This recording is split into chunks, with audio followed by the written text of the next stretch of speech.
Hello and welcome to another episode of Grange TV, people. We are here for the Reyes and Jerry fight. And yeah, man, thank you so much for joining me. Thank you so much for watching the fights. I want to know what people think, who's going to win and why, and how, more importantly than just why or who's going to win. I'm more interested in people's analysis and what they think is going to happen. At this point, I'm kind of leaning towards Jerry. I think he's got stupidly heavy hands. He's got very nice striking, very nice stand up. And I'm just got a feeling about him. I think he's pretty good. I think Reyes is a fantastic fighter as well. So I think it's going to be a barn burner. Ben says, Coach, did you see what just happened? No, I didn't. What happened? I didn't see what happened. I just literally sat down now. Well, what happened? Can somebody fill me in? I didn't see it. Somebody. Okay, just a second, guys. I'm going to try and fix the sound. Can you hear me now at all? Is that any different?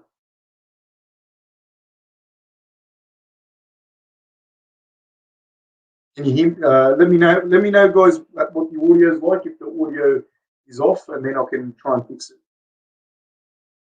Just a sec.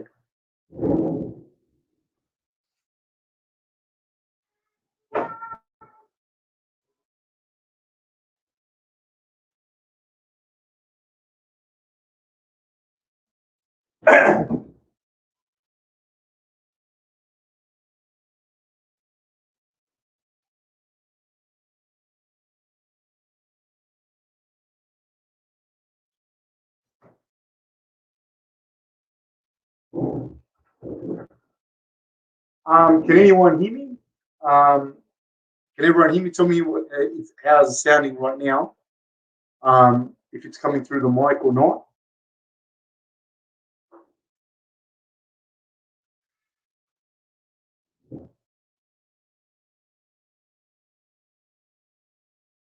Hello.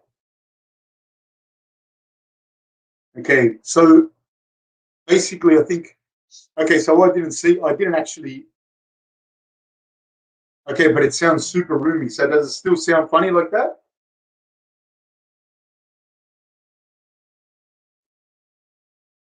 Okay. I've got my technical team in the other room. Let me see if they can hear me. How does it sound?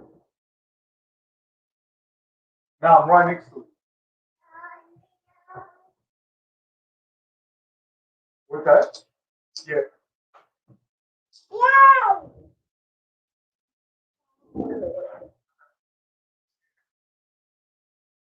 Doesn't sound like the mic.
Hello, people. Can you hear me? Can let me know if the audio is coming through.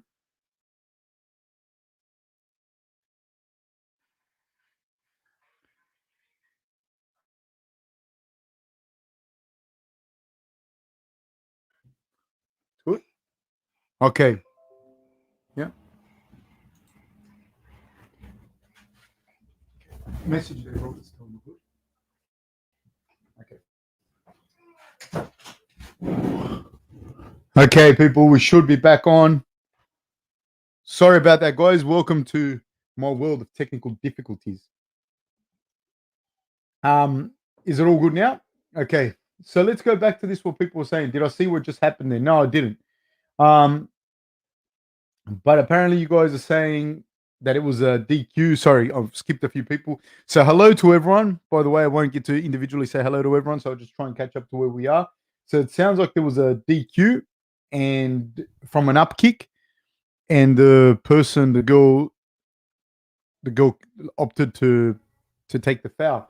I haven't seen it as of yet, but I will say this: I don't think that those things should be left up to the athlete.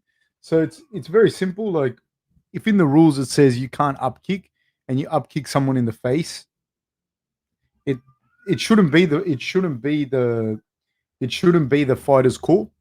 That should just be a referee's decision. Like if you kick someone and kick them fair in the face, it's whatever. It's this type of foul or whatever the rules say. That's it. It shouldn't be left up to the fighter. It's very hard to determine subjectively how hard that person got hit, and being able to continue is not the same as being able to continue at at your very best. You know, after being hit with an illegal shot. I didn't see this particular foul that occurred. Um, so that's a Juice says, do I agree with that rule? No, I think me personally, I think that it should be just out and out. Like me personally, I think it should be you're allowed to kick on the ground, you're allowed to soccer kick, you're allowed to stomp, you're allowed to up kick, no gloves, 1 25-minute round. That's what I think. But that's not the rules, you know. So the rules are the rules. Sladge says the reason why it's weird is because she asked if the other girl has lost while on the ground and acting all dazed.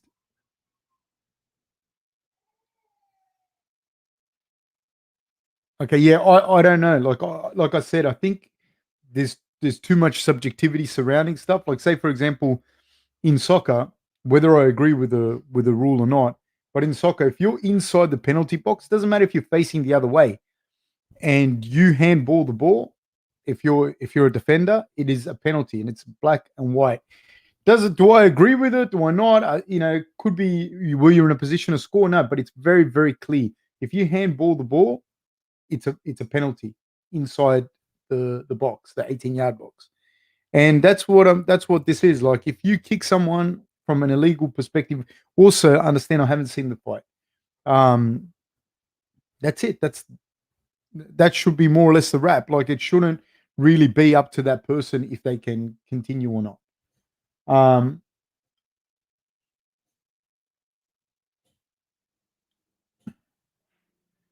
okay.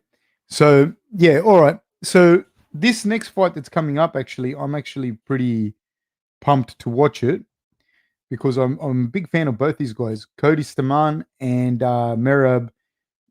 I can never say his name right. Dvalishvili. Merab is a very, very good wrestler. I really, really enjoy these wrestler kind of matchups. So I think he's a better wrestler out of the two. But Cody's also been boxing for a long time, so it's going to be a very interesting fight. Merab's got some decent stand up as well, but it's a very interesting fight. How is everyone, by the way? Kamaka was okay. MMA Junkie just posted a video of her boyfriend coach carrying her to the back. I don't know. I haven't seen it. I didn't see the thing. And also I can't ascertain how hard she's hurt or if she's hurt or not or what not. Um, who do you guys have for this main event? I'm going with Jerry. I think, man. Although Reyes is very, very nice on his feet too, but I have Jerry. I just think his hits a little bit too hard. He's got nice movement. Yeah, he's a brutal, brutal striker. This guy, Adam Quinn, and how? No, I think Reyes, mate. I'm not sleeping on Reyes at all. I think Reyes can definitely get the job done as well. I'm really interested in seeing it. There's a few fights on this card. I think it's a little bit underappreciated, at least on face value. I think this next fight that's coming up is going to be a real interesting fight. Um, Adam Quinn says Reyes seems to have short legs. I assume that is bad for leg kicks. Are there any advantages to shorter legs at all? I don't know if he's got short legs or if he's got a longer torso. You know what I mean? I don't know that his legs are necessarily that short. Um, but the people with the shorter legs have lower center of gravity. You know, and that they can be very hard to take down. Ophon says after watching Whitaker's fight versus Gastelum, do you think has gotten to his previous confidence levels to become champ again? I hope the time off doesn't get to him. I don't think that he didn't have confidence ever. You know what I mean? Like I said, he's lost one fight in 11 fights. You know, like one in 11 or 1 in 12 or something like that. And I think people make too much of it, like the way that the UFC propaganda machine, everything. You make too much of it. Like he lost a fight against a very, very, very good opponent, and I think that he's always going to be ready to compete at that top end level. Like he is what he is. Ben says I'm going with Jerry. Twice the experience. He has as many knockout victories as Dominick has total MMA fights. Yeah, it's very interesting, man. Jerry kind of flew under the radar. He's a dangerous man, man. He's a very, very dangerous man. Christian Laurent says, happy weekend, Fab. When Izzy and Rob rematch, could the Wallaby and Kiwi face off for the NMF belt? I don't know what that means, but yes. Ophon, he has a really long torso for sure. Juice says, sorry, who's the next fight? Merab versus Cody Stamann. Mr. Nacer 1997 says UFC posted a photo of Reyes and his big toe looked in a bad shape.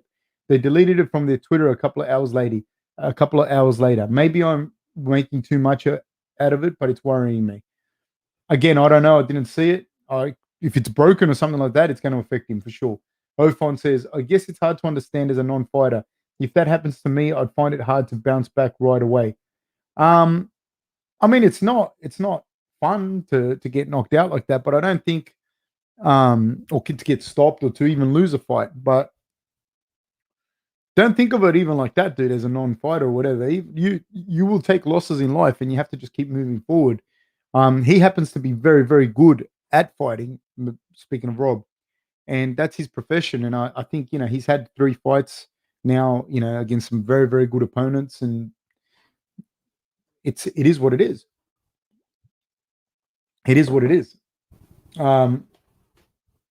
Like different, you are right, Ophon. Like let's say, for example, if you lose 3-4 fights in a row, like say, for example, Gastelum going into that fight with Rob, I don't think his confidence levels were the same as what it was when he fought Israel, and he was basically beat a whole bunch of dudes on the way to fighting Israel. It's not. I don't think it was the same level of confidence. But yeah, so you are right as far as that's concerned. But that's not like Rob hadn't lost like 3 in a row or something. He had a fight and he got caught against a very good fighter.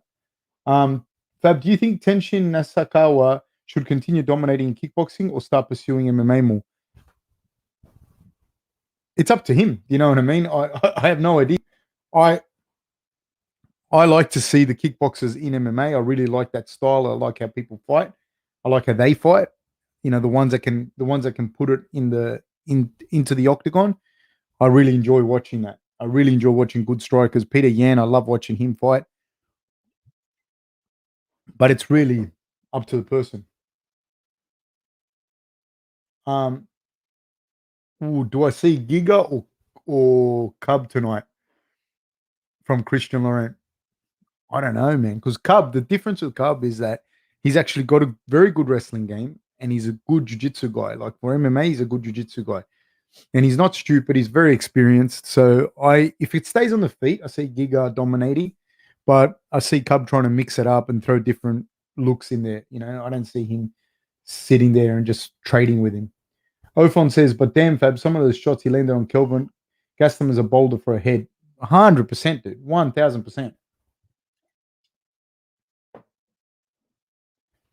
Ophon says, I don't even know who the guy Cub is fighting. He's a very, very, very good kickboxer. Like had probably 60 or 70 kickboxing fights. Very, very good kickboxer. Very good stand-up. Pip Dennison, my life coach and surfing coach, says, sorry I'm late, Hefe. Thank you for joining us. Brad Galea says, Fab, do you think if we see Usman versus Colby 2, that Colby will try and wrestle as Usman had the upper hand in their first fight on the feet and neither even tried for a takedown. Either way, can't wait. That fight will be an interesting one. No joke. I think that I don't know because I think both of those guys know that they weren't going to wrestle the other guy down to the ground and hold him there. And I think that's smart on their part to turn it into a kickboxing fight. I would have liked to see him grapple and see who comes up victorious in that. But from a strategic point of view, if you shoot a double and you can't get the guy down and you can't hold him down, you've wasted a lot of energy. That's probably the thing that's going to take the most energy is shooting a double leg. So and when you get to the ground, the guy just pops back up. You've wasted a lot of energy. And if you try and hold the guy, like just try and hold him down, it takes a lot of energy as well. So neither one of these guys was going to want to do that, you know. So I don't know. I think they might throw in a takedown here and there, but I think going out there and trying to out wrestle each other was probably something that at that fight they both strategically decided that wasn't going to be a smart thing to do. I really enjoy these fights, man. I really enjoy watching Merab fight.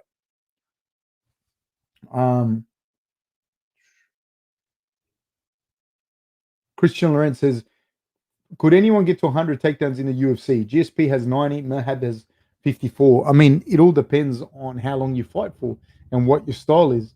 So Merab probably can. Sub Tenzin says, how are you, Fab? I'm very good, sir. How are you? Ophon says, when Usman switched camps, his striking improved immensely. Then again, Colby recently switched as well, but Usman also has a lot more power than Colby. Look, that thing about he switched camps and then his striking just got better straight away. Things don't it doesn't really happen like that. Although honestly, I think Henry Hoof's an amazing coach, and I think Trevor Whitman's an amazing coach. But out of the two, myself personally, I like Whitman's style more. That's me, not saying anything against Hoof. And Hoof trains a lot of great fighters as well. I like Whitman's style a little bit more. Having said that,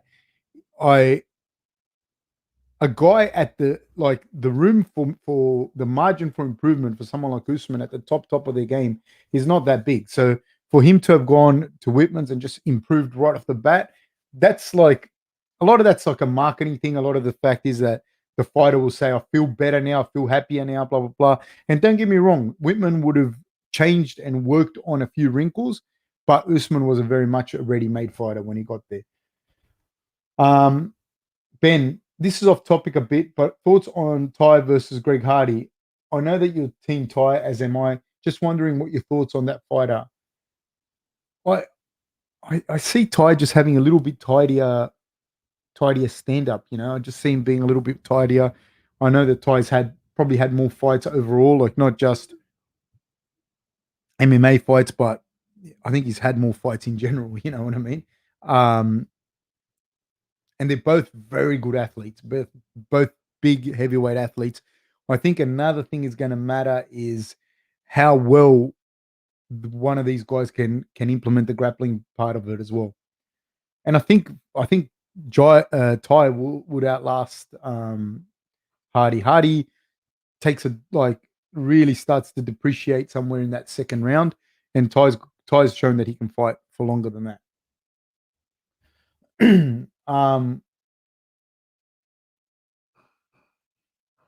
Sub 10 says, I'm rooting for Jiri. Ivan Duranich says, I have Jiri as well. Even Krokop was relieved when Jiri dropped out of the Rising tournament back in 2016 due to his knee injury. Anyways, Krokop had some great words about him. Yeah, man, he's legit. He's fucking legit. Something Anything says, hi, coach. I wanted to ask if there's a danger of damaging nerves in the neck in a guillotine choke. In the choke per se, no, because it's just on the carotids really, and a little bit here, depending on how people do the guillotine as well. But what can happen is they can crank the neck pretty bad, and if you haven't got a strong neck, then somebody cranks your neck pretty bad, as can happen in a guillotine. Especially if they're mounted and they have you from there and they really crank it, yeah, they could do some nerve damage there. Derek Coburn says, how would you characterize Whitman's style? I like a lot of the movement that they have. If I have to summarize it like this real quick, I'd say to you, I like a lot of the movement. I like a lot of the footwork. It's a very footwork orientated style to get in and out of positions because here's another thing, like say to Usman's thing, like when people are saying Usman went there and he just changed. But at the same time, Gaethje was there for forever and he fought a certain way. And then he changed with experience as well, not just because I'm sure Whitman had been telling him the whole time not to fight like that. So it's not just he changed camps and now he fights so much better. That's especially after guys have been trained, after about 28, 29, like, and the guys that have been training for a long time, it's not just, I went to a new camp and all of a sudden this guy's taught me magic, So yeah. Because I'm sure Whitman was coaching Gaethje the whole time too. So if I had to say it to me to categorize it, I would say Whitman's style has a very footwork heavy orientated style that his fighters have, that these fighters use. They're able to slide in and out and find angles and hit people from different angles.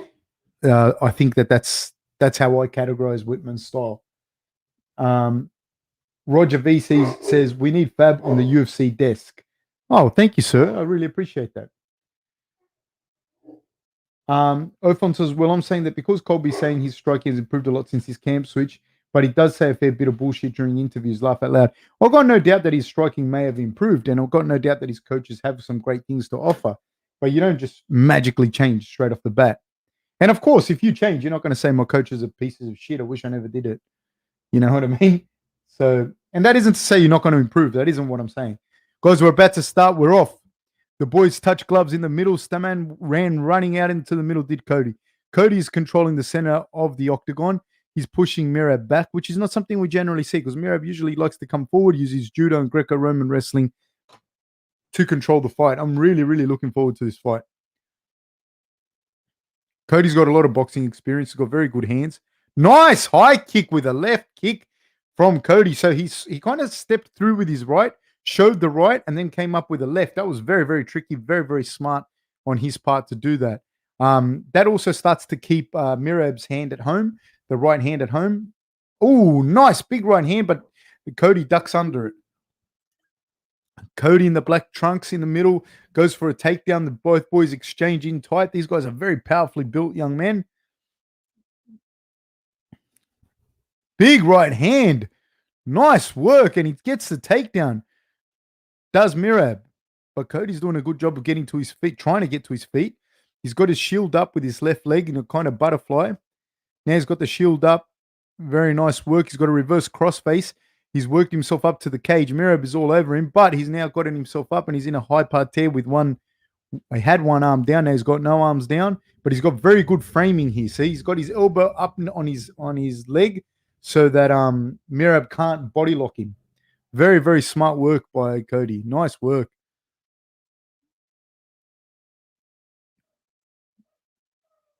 Both these guys are like jumping beans, man.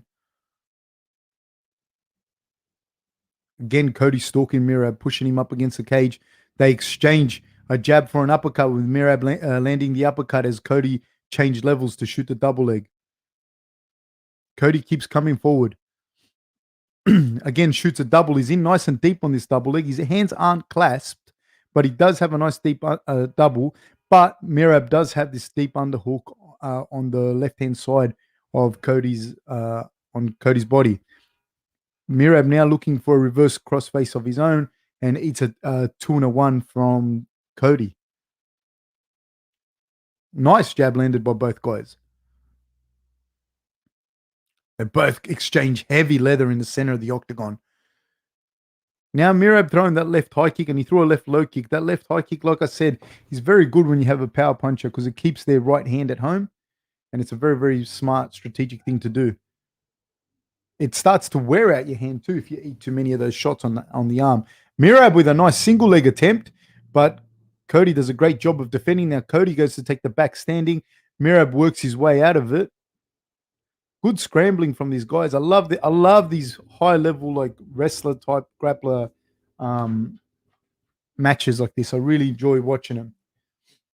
Cody with his hands down, I think he's trying to goad Merab into throwing so he can shoot the double, I believe. Because there's not that much difference in their stand-up for Cody to be that confident having his hands low like that. Both of them went. They swing and a miss from both of them. Both these guys throwing heavy leather and then trying to wrestle, each of them respectively. Ooh, Merab has been wobbled. Merab has been wobbled by a big hand from Cody. Cody being very patient, stalking him around on the peripheries of the octagon. Merab throwing that left high kick again. 1-2, catches Cody, catches him on the chin. Doesn't seem to have hurt Cody, but he definitely caught him on the chin. And that's not a good thing. Big exchange there by both guys. I think Merab may have caught Cody, but Cody's super strong, keeps coming forward. And he's pushing Merab back the whole time. Nice little right hand lands over the top by Merab again. Cody's looking for that right hand. Looking for a home for that right hand is Cody. Merab throws a jab. He's on his... And it's smart by Cody to do this. It's a bit hard. It's a bit harder for Merab to be able to launch a good takedown at moving backwards the way that he is and moving on the peripheries of the octagon. You really want that person moving forward into you, but you want to be moving forward when the person moves into you.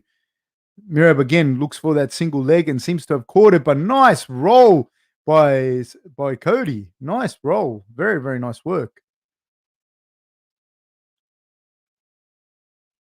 He's got the front headlock, does Cody. I don't know if he's going to look for a cradle here because he's got that legs there available for the cradle, but the time went. Nice round. At a gun to my head, I have to say I probably think Cody took that round, but it was close. Ofon says, okay, I understand. So you think Usman already had much better fundamentals than it seemed because he defaulted to his wrestling more instead of taking any risk while striking? Yeah, you also have to look at, I think, a lot of the times who he fought. You know what I mean? That I'm not saying that he's improved. I'm not saying that he hasn't improved under Trevor Whitman. That's not what I'm saying. But you have to look at who he's fought. Like, say, for example, like, say Rob, for instance. People look at his wrestling now and they go, oh my God, his wrestling's improved because he's gotten these takedowns. But the guys that he fought before, he was defending the takedowns. He wasn't going to shoot on Tal or Jacare or Romero. The strategy was different, you know.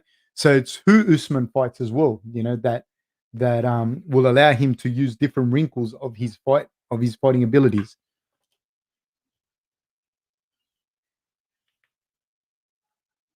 Okay, and we're off again. The boys touch gloves in the center of the octagon. Again, Cody moving forward. Now Cody's switched to a southpaw stance.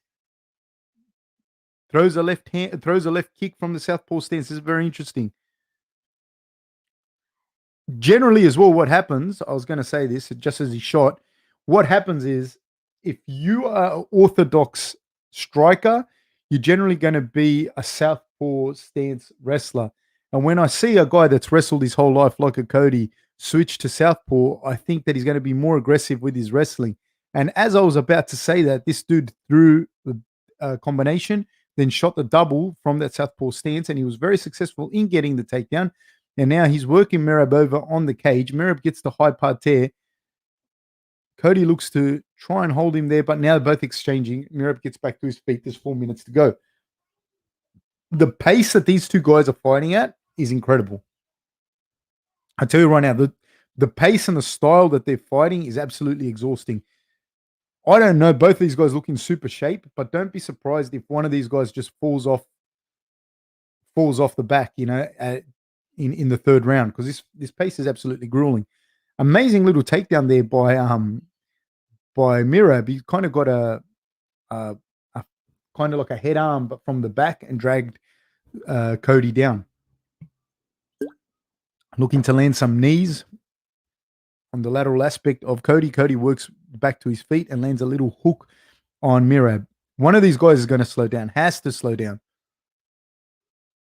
It looks like Cody's punches are a little bit more labored than they were in the first round, which isn't surprising.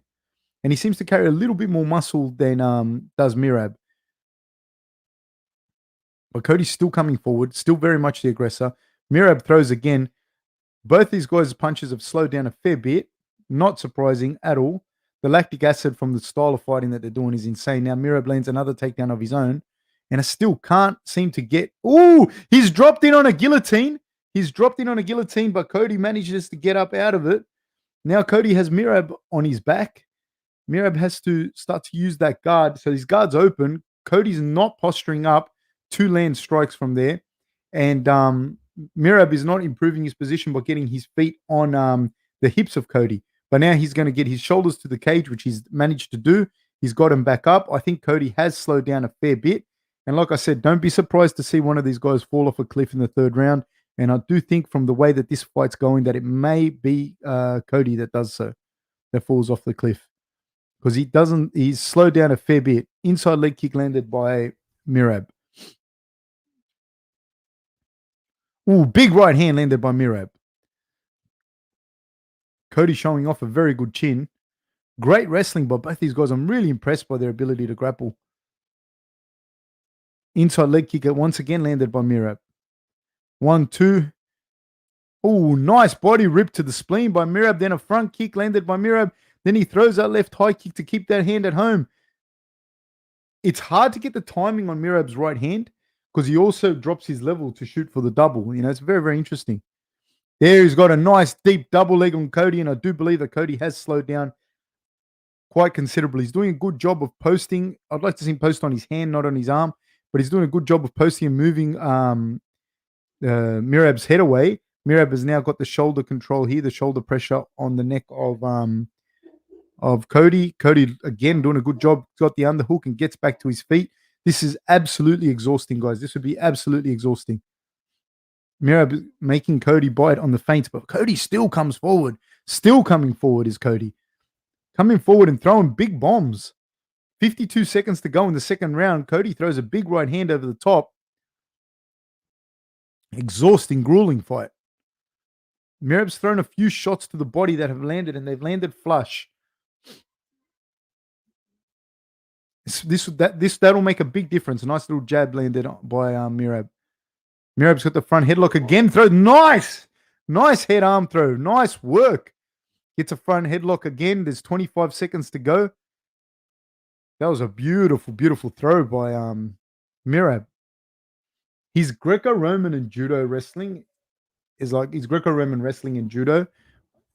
Really good, man. Really, really good little mix. But Cody just keeps scrambling, going for it. He could go for a guillotine here, but he's not going for it. There's 3 seconds to go. 2, 1, time. I got it around a piece. It's a crazy fight. Okay.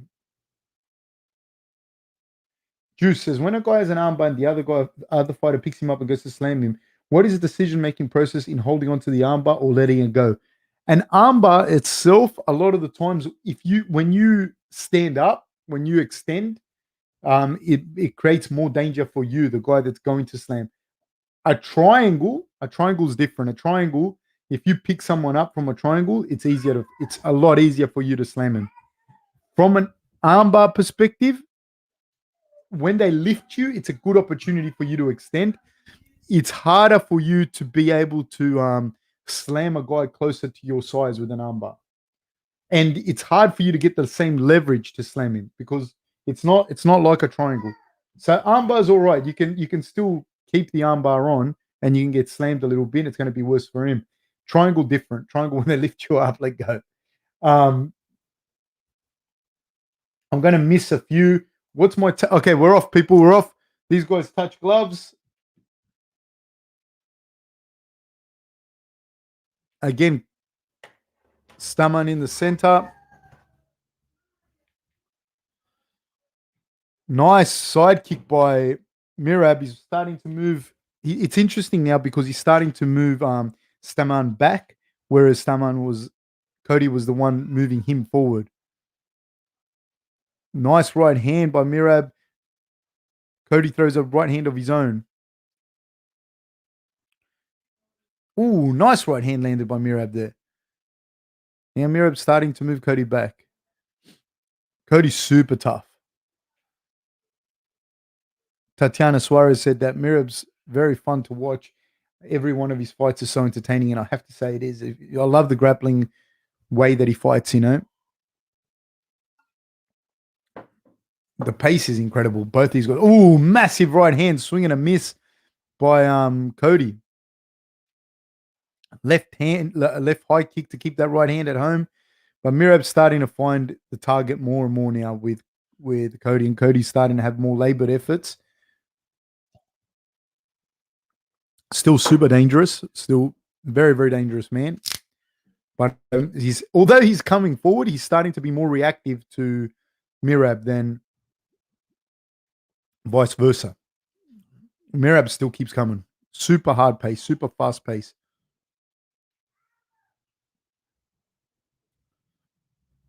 Cody comes forward, but eats a right hand from Merab.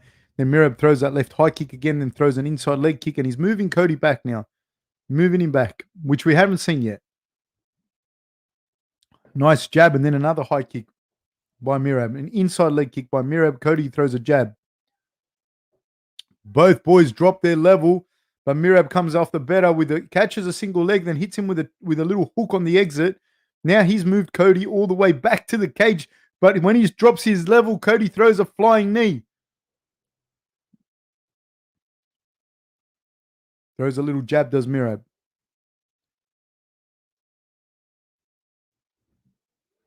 Nice, and then he switches his level again and catches a single leg. And then he goes for a little cheeky trip after that. Right hand, left hand swing and a miss by Merab. Cody manages to get out of the way. Then he swings with the right hand of his own. This pace is absolutely crippling. Oh, Cody gets hit with a combination. It stuns him momentarily. Then he manages to knock Merab back a little bit with the left hand of his own. But that was a lovely combination landed by Merab as Cody came on the way in. Then another left hand landed by Merab. I think he's a little bit hurt, and I think that Cody's managing to play possum a little bit here, but I think those shots did land. And another left hand lands by Merab. A right hand landed by Cody. Then he throws a left hand over the top and a miss. Single leg attempt by Merab, but he is reversed by Cody. Now Cody's on top. But he's not doing a great deal of movement from here. He has one hand on the inside. Now Merab closes his guard. Cody is just hanging on at the moment. He is starting to land a little bit of ground and pound now. But as soon as there's space, Merab puts the shields up and he gets up. He's doing a good job of having that bicep control with the left hand. A second ago he did. He doesn't have it anymore.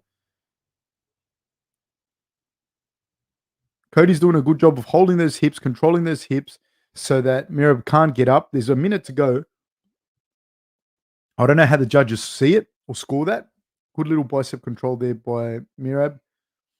Merab's looking for an armbar here, but he's not going to get an armbar on Cody. It's not going to happen from there. He looked to go for a sweep from that position. He may be going to try and turn into a knee bar. Yep, he's got a heel hook here, and Cody's able to get out of it. But Merab uses that to stand up. Cody's got that deep underhook again, and he manages to turn Merab almost to take his back. But I don't think he's going to be able to. I think that Merab's going to be able to turn and land on top of Cody. No, Cody gets on top of him, but Merab's still up. Very good wrestling, very good flexibility from both guys. And he's up to his feet, is Merab. Cody keeps coming forward. That's the bell, guys. That's the time. I have no idea. I have no idea who won that. I'm going towards Merab. Obviously, I'm not judging the fight. I'm commentating it and watching it. But I'm leaning towards Merab winning that. Ophon says that makes sense. To be honest, yeah, it a lot of it depends on who you're fighting. You know, like you might see someone have really good takedown defense, and they've got good wrestling, but you just haven't seen their offensive wrestling because of the guys that they're fighting. And I think with Usman, it was that as well. He was able to test the waters with a lot of those guys and find that he was able to out wrestle them. And obviously, his stand up has improved. I 100% believe his stand up has improved. But also, you got to understand that people are watching him, and everyone else is now also wary of his wrestling and what his game is. So then that opens up your striking. What's my take of Kamaru versus Kesa? I think that Kesa has very, very, very good wrestling, very good grappling. He has very, very good grappling in general. So he's able to really melt together the folk style collegiate wrestling of the US with very, very, very nice submission jiu-jitsu skills. But I think he's a little bit too mechanical with his stand-up. And I think someone like Usman can really put some of those shots on him in the stand-up. Othon says, when I saw what Jiri did to Ozamir, I was like, damn, this dude's scary. Laugh out loud. Very, very scary man. Very, very scary man. Let's see if the Georgian won it or if the American did.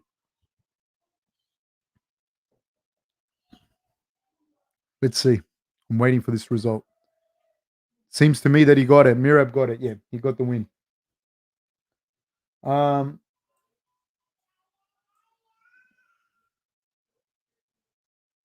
Sorry, I'm just going through. I'm jumping a few. Justin Jitsu says, hey, Fab, thanks for commentating tonight. Thank you, guys. Thank you for watching, guys. And if you haven't already, please like and subscribe. But thank you so much for watching. I love that you guys watch. So sorry, man. I have to go through, because I'm a bit behind everyone. Beetlejuice says, hey, Fabski, always great to hear you call the fight. Thank you, sir. I really appreciate it. It's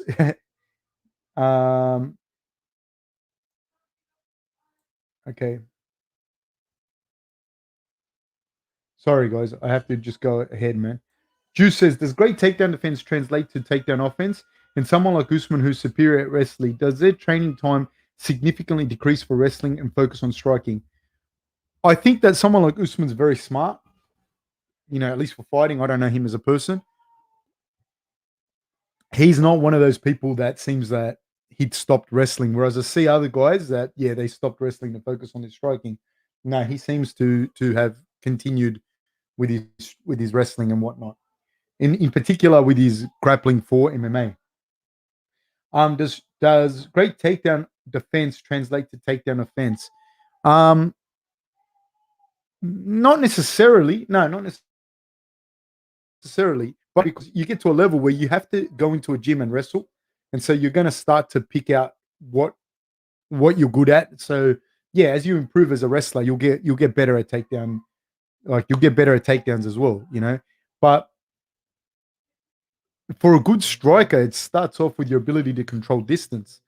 That's number one thing. When you're able to control distance like that, it's hard for people to get in and out to set up their shots. Then, you'll start to get better at your own takedowns and whatnot. And also, that helps you. Like the better you are at taking people down, the better it is for you. The better it is for you to defend people, to defend their takedowns, and also it starts to give them new wrinkles. It starts to give them different things to think about. Sorry, guys. Give me 1 second.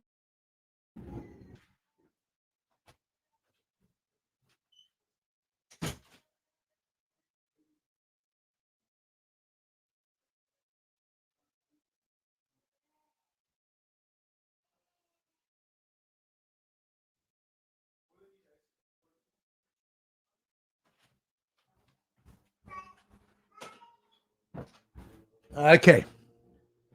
Othon says, dude, I went back and watched the Aldo versus Chad Mendes fights. Those were amazing. Super amazing, man. Super, super amazing.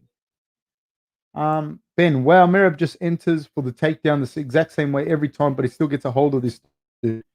Yeah, but there was some very close exchanges there. There was some really, really tight exchanges. Juice says, I think sometimes you only have to drill the things you already know if you're trying to improve other aspects of your game.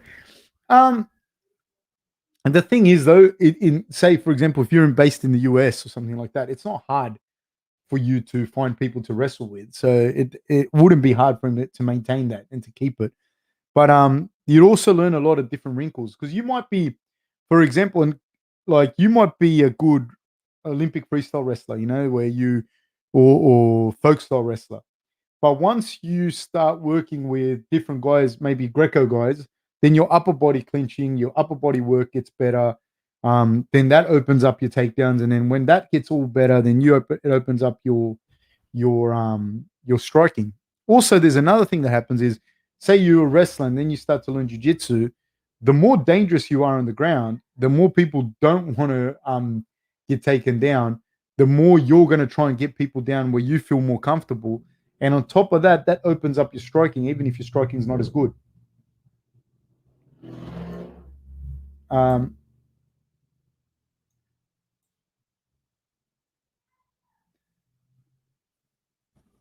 So I'm just looking. I'm just trying to catch up to where we are.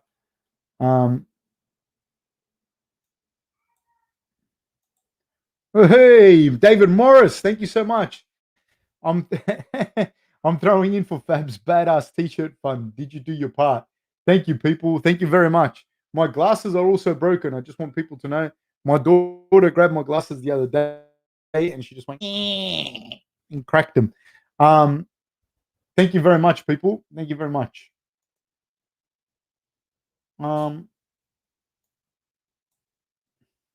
Oliver Aikman says, "Hey Fab, how you been? What happened with the Randa fight DQ? I didn't see that fight. But people here were talking about it.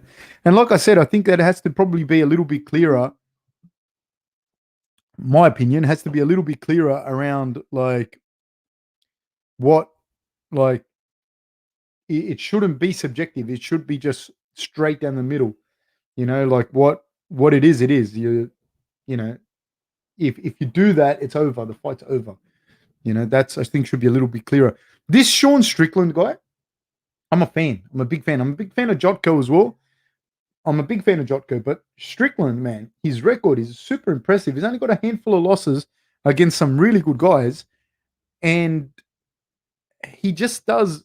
He doesn't look like he's doing a lot, but he wins. You know, he wins. He's got good timing with his hands.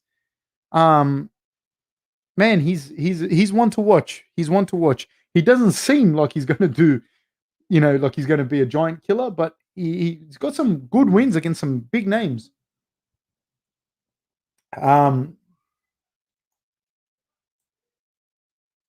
Moist Penguin says, "What do you think about the UFC staying out of the politics, unlike many other sports these days?" I don't know that they do or that they have. I don't think that they do. Ophon says, "At Moist Penguin, love it." Yeah, I would love it too, but I don't think that they do. I think for a long time they've been openly supporters of, you know. So I'm not going to get into it myself because I try to keep politics and religion out of it. But I don't think the UFC stays out of it. Okay, sorry guys, I'm just trying to catch up. Drew P he said, Drew P Moist Penguin. The UFC doesn't stay out of. Yeah, that's 100% true, Drew P. The Hungarian Hustler says, "My miss just I can't grow a good-looking grey beard like you, Fab. Thanks, mate. You did nothing and still managed to get me ripped on. Haha, happy fight day." Yeah, that's the beard is not like it's not a designer stubble. It was just, you know what? I don't know if I should have shaved or not today, and I didn't shave. That's all it was. Moist Penguin, that's Dana White's personal life, not the UFC, not the UFC playing politics. Won't get into it too much, dude, but it's definitely the UFC playing politics. Like, you can't separate Dana White and the UFC, and plus a million other things that you can see there. They definitely have a political agenda, that's for sure. Joseph, hey, Coach Fab, how was your week, brother? Very, very good, sir. Very, very good. I've had a absolutely great week on my Instagram, which actually I should put the thing all up. I just my friend caught a shark yesterday, and I had shark today, fish and chips shark, caught right off the back here, so it was pretty cool. Uh, Murtaza Aki says, "Does Vittori have a chance against Izzy in the rematch?" He definitely has a chance. He's a very solid fighter. I don't think he beats Israel though. I don't think he beats Israel, but I definitely think he has a chance for sure. Okay, sorry guys, I'm kind of skipping a few people just to stay up to date. Drew P says Strickland used to be a bit more boring of a fighter, but ever since he got into the motorbike accident, he's had some life. He's had some fire. Jackson Torres says, "Hey Fab, if Strickland wins since he's ranked 15, who do you think would be a good matchup?" Hall. I don't know. I don't know. I don't know. Let's see how this fight goes. Then there could be some interesting matchups. J Blues Radio says, "Dude, I made my logo to be like a neon sign, but you literally have a neon sign of your logo.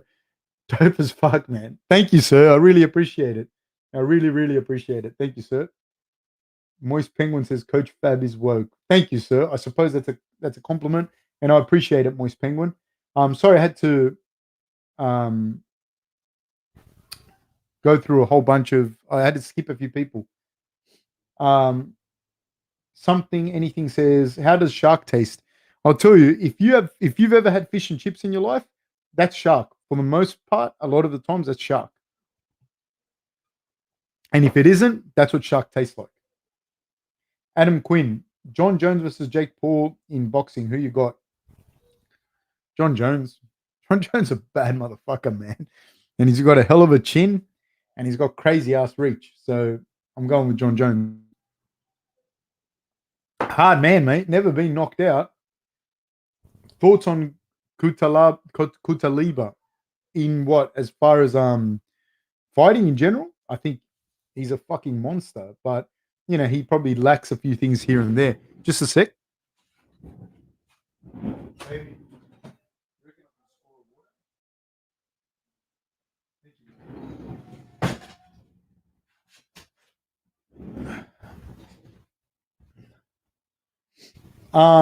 Brandon Bennett, thoughts on Zabbit getting released? I'm not sure what went on behind the scenes because I mean we only get what's told to us.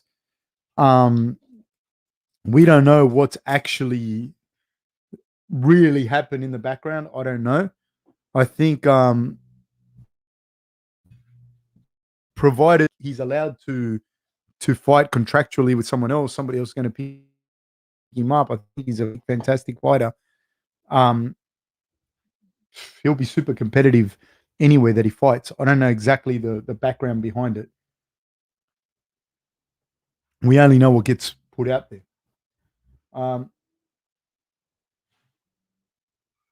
Okay, Murtaza Aki says, "Fab, I wasn't sure if I'd stay up for the fights here in Ireland. It's 3:43 a.m., but for sure we'll now with your commentary, brother." Thank you, sir, man. I really, really appreciate it. Shout out to Ireland. I have family in Ireland. I have family in Dublin. Thank you so much, sir. Oliver Ekman's Juice, do you think he's too aggressive? Who?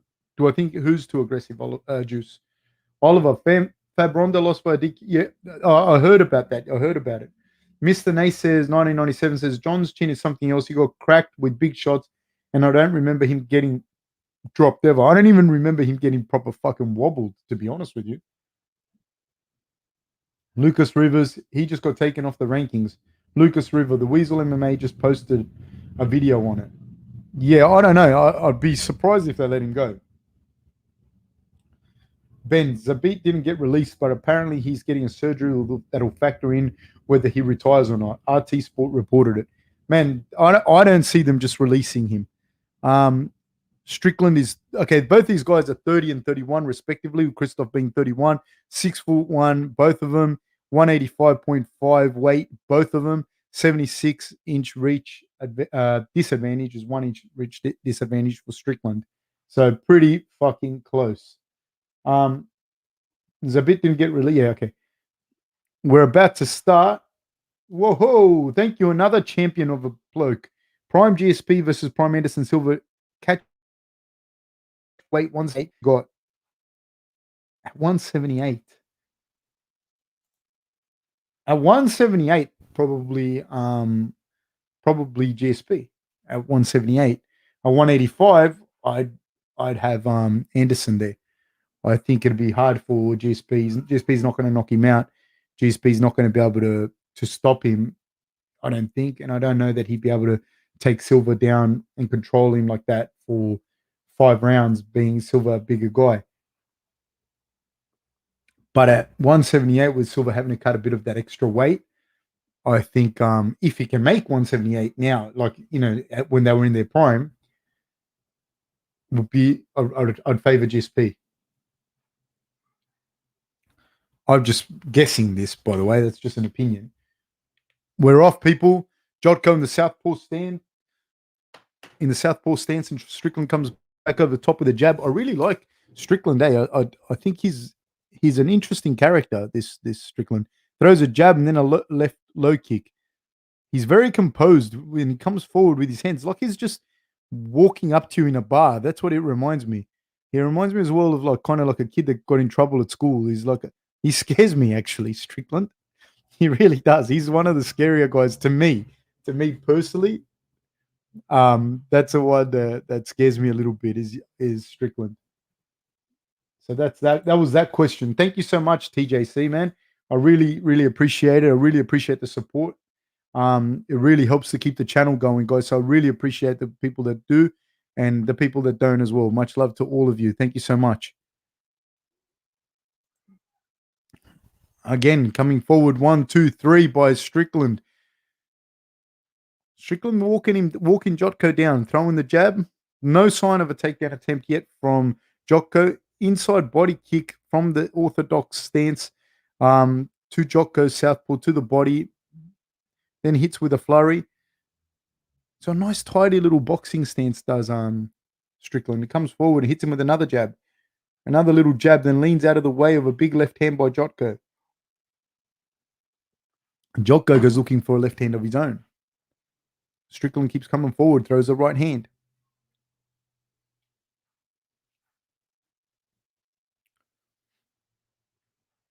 Jotko keeps coming.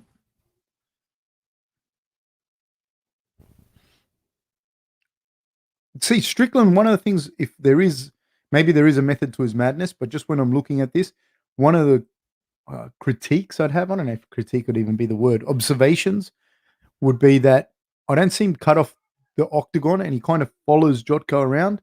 And I don't think that that's the best strategy to use. But that's just an observation. Maybe there's a reason for him doing it.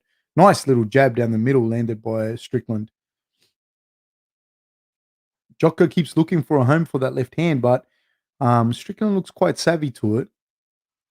And he's not throwing wild, whereas Jotko is kind of throwing wild. And I think that will probably take its toll later in this fight if he can't catch Strickland. Strickland's leaning out of the way. He's smart with his head movement, is Strickland. Lands a little uppercut, a little cheeky uppercut, then lands a big hook on Jotko. Now he's got him up against the cage and he's starting to land. He's landed some shots. Strickland looks nice and calm, and Jotko looks like he's really putting a lot of effort in this round. And somebody walking you down the way that Strickland is doing and sliding just out of the way of your punches and you hitting air is immensely tiring. Swinging for the fences and hitting nothing but air is very, very tiring. It's more tiring than if you hit something. If you want to try that, 30 seconds, go out, stand in the middle of the road and throw 30 seconds full worth of power punches, you will get tired. You will get tired. Strickland with the lead right hand down the middle hits Jotko. Jotko now moving back. Gets hit with another jab, does Jotko. He hasn't got much left on his punches, does Jotko now. Throws a front kick down the middle. Ooh, nice little spinning elbow attack. But Strickland's stand-up is way too tidy. He's got really nice boxing, really tidy boxing. Front kick down the middle by Strickland.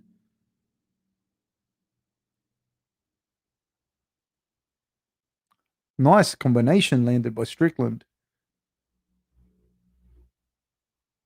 And just keeps walking him down.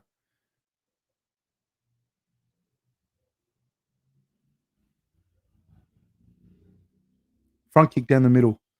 Nice work. Nice work by Strickland.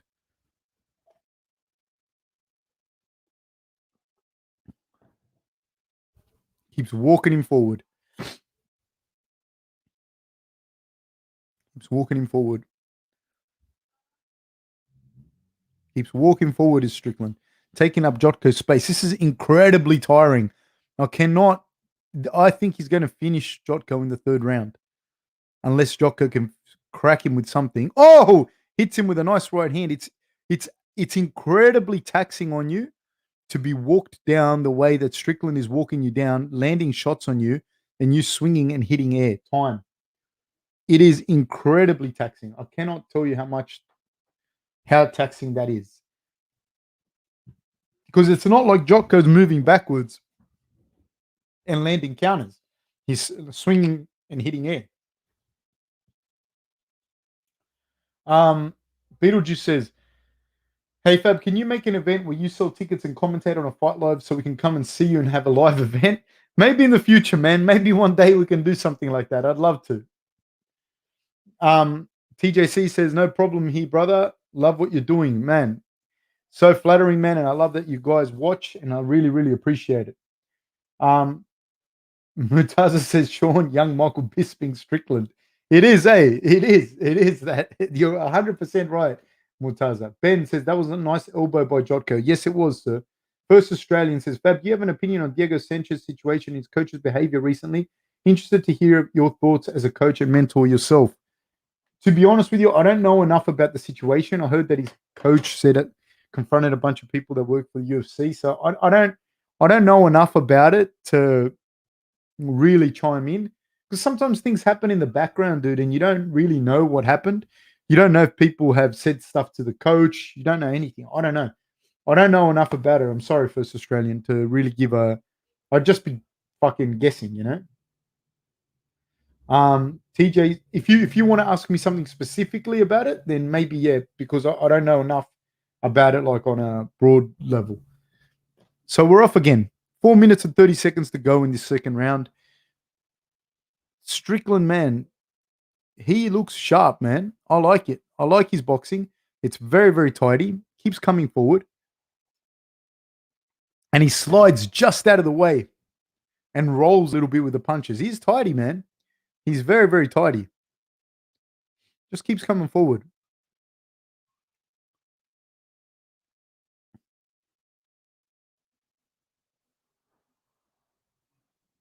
Front kick down the middle by Strickland.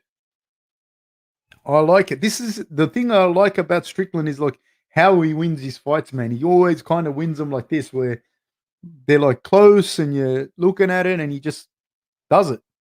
But I think he's going to stop Jotko in the third, if I had to guess. Jotko's looking for that upward elbow with the lead right hand.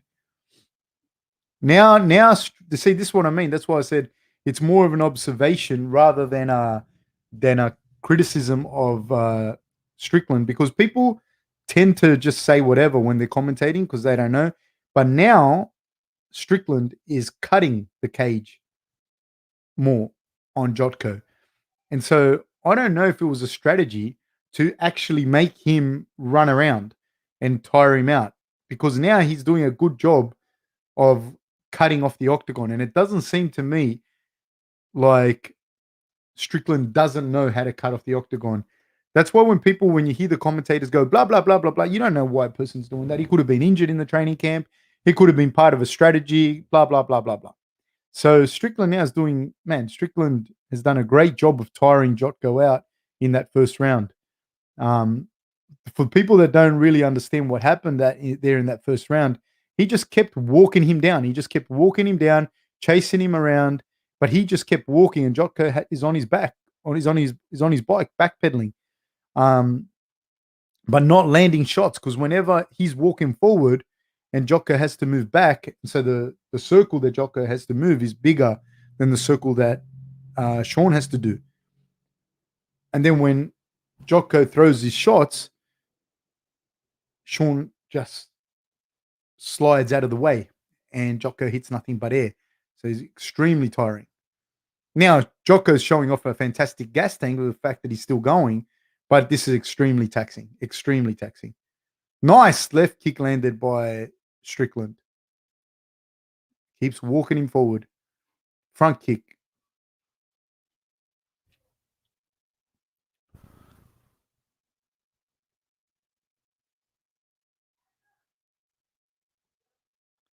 Showing different looks is Strickland. Nice jab down the middle. Lands it on Jotko. And this is Strickland's every fight like this. I think he's going to run into problems a little bit in up the food chain. Kind of a bit of a lack of versatility that he has, but he more or less beats everyone like this. So he's also very impressive. He does a great job. What he's doing there as well, he shows the right leg and then he steps in and kicks with the left. And that's allowing him to kick the orthodox lead leg, the southpaw lead leg of Jotko's from his orthodox stance. So he fakes that front kick every now and then he kicks that leg. Both guys exchange. Jotko's now bleeding from the mouth. 36 seconds to go. Another kick lands on Jotko, and Jotko's feeling that in the leg. And that's going to stifle his movement even more so. Jotko's feeling that in the leg. 2 more kicks, I think, from Strickland that land flush on Jotko, and Jotko's going to really feel that. There it is. There's that fake again. So he fakes the front kick and he throws that lead left. There it is again. And he's landing it just behind the knee. And it makes it very hard to check that. Very, very, very hard to check the way that he's throwing that. Jotko's leg's all funny. He's in funny business, that leg. Okay.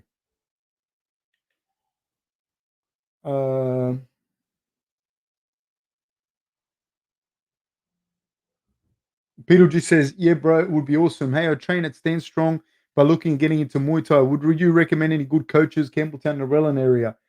I think there's a bulldog. I don't know, but I think there's a bulldog in Campbelltown. I don't know. On the people that I know that are, I think there's a bulldog in Campbelltown if you want to check it out. Absolutely based says, I am now a part owner of the UFC after buying stock. Nice work, sir. Ofon, off topic, but you guys ever notice Damien Meyer looks like Jamie Lannister a bit? I don't know who Jamie Lannister is. Jared Wagoner says, Damien, the Kingslayer Meyer. First Australian. Essentially, his coach is shouting conspiracy about how the commentators treat Diego, saying the media is destroying Diego's legacy. He tried to put Diego's medical records to try and sue the UFC. We'll get to that question because that's an interesting question. Okay, so we're off, guys. Third round. Jotko's still bouncing, still moving. Sean's still walking him forward. Jotko's trying to hold the center of the octagon a little bit more, but Sean is starting to. Yeah, Sean's not moving back though, and he's just sliding in and out of the way. Jotko's doing a good job because I think he realizes he can't be on the back foot any longer because he's lost this fight 2 rounds now. So he has to get this round back and hopefully a finish. So it's going to require him to be more aggressive. Although I don't know how his cardio and the damage that he has sustained up until now are going to let him do that moving forward. I don't know how many more of those shots to the leg he can take either because they landed really flush on the back of the knee. There it is again. Jotko looks for a left hand. 4 minutes to go. I really, really like the way he just keeps coming forward, Strickland. Nice little jab. Really good boxing. Really tidy with the way he does stuff.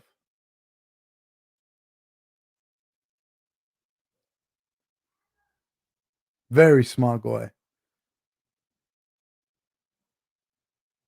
And looks very calm. He's got a very good poker face too, man. Nice little flying knee attempt there by Strickland.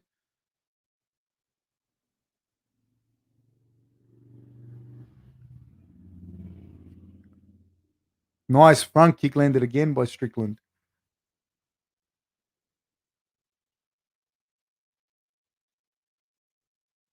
There's a fake with the front kick, then a lead right hand. Now he's got Jotko moving back Jotko is on his bike and he is starting to move back again. Ooh, got hit with a big left jab did Jotko and just missed with the right hand did Strickland. There's 2 minutes and 54 seconds to go. Another left kick landed by Strickland.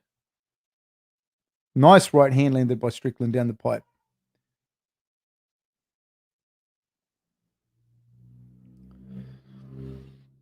Again, got hit with another lead right hand, did Jotko. Strickland just chipping away.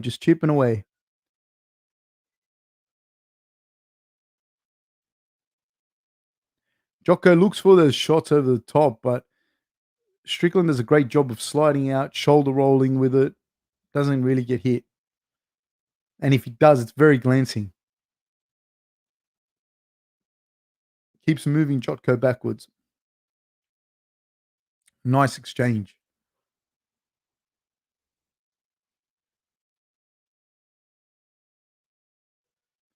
Keeps coming forward. Here's Strickland. Jotko not engaging. Jotko moving back. Front kick landed again by Strickland. Nice little left hand landed by Jotko. Problem here for me is like, and it's hard. It's not easy. Oh, there's that left kick. Nice work. Strickland's got a lot of little tricks, man. A lot of little subtleties that he does.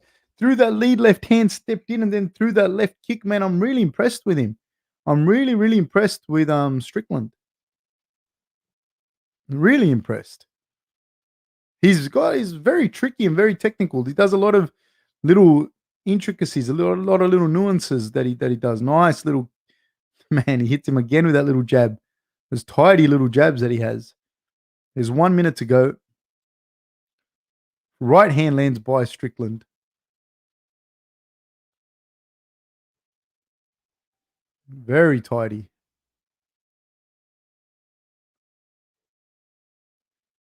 Jotko went looking for a knee pick, but I think it's a case of too little too late. I would have liked to have seen him try those stuff a little bit earlier in the fight. Front kick landed down the middle and a right hand landed over the top by Strickland. Oh, flying knee by Strickland. Strickland just walking him down, 26 seconds to go. Well, Jotko survived it, but in fairness, man, he didn't do a lot with it either. So there's 19 seconds to go. Oh, another flying knee attempt by Strickland.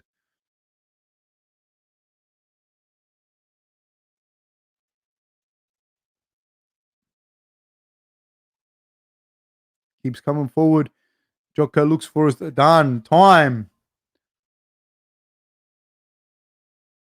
Good job there, man. Good job. Okay, his coach is shouting conspiracy about how the commentators treat Diego, saying the media is destroying Diego's legacy, tried to get Diego's medical records to try and sue the UFC. Look, I'm going to speak broadly on the topic. I'm not going to talk about that per se, because like I said, we don't know what's going on. But definitely, look, let's be real. Like, the commentators have a lot of pull. Like they have a lot of following. And they can sway things one way or another based on personal opinion, based on personal preference. That's a given. So there is that. I don't know. Legally, can you sue them? I don't know. I can't speak on that. But they can say whatever they want. You know what I mean? And if a lot of the commentators have a massive, massive following, so they can say whatever, and they can sway things to be whatever. So I can understand that. I don't know about the whole medical records thing and that, and what he wants to do to sue the UFC. The medical records, his own medical records, wouldn't be that hard for Diego Sanchez to get. So, yeah, that's all I know. Like, it is hard and it is frustrating because it is pretty easy for whoever has the biggest story, whoever has the biggest following, it's going to be him to narrate the story. You know what I mean? So, yeah, I get where he's coming from with the commentators per se, but not.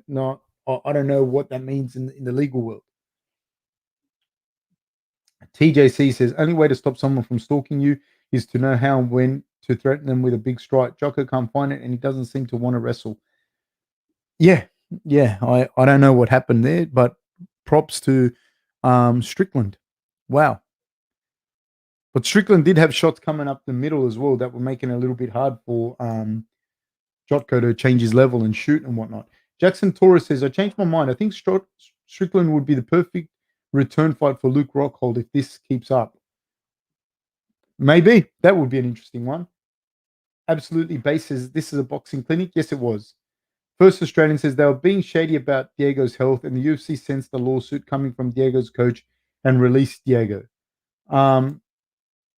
Yeah.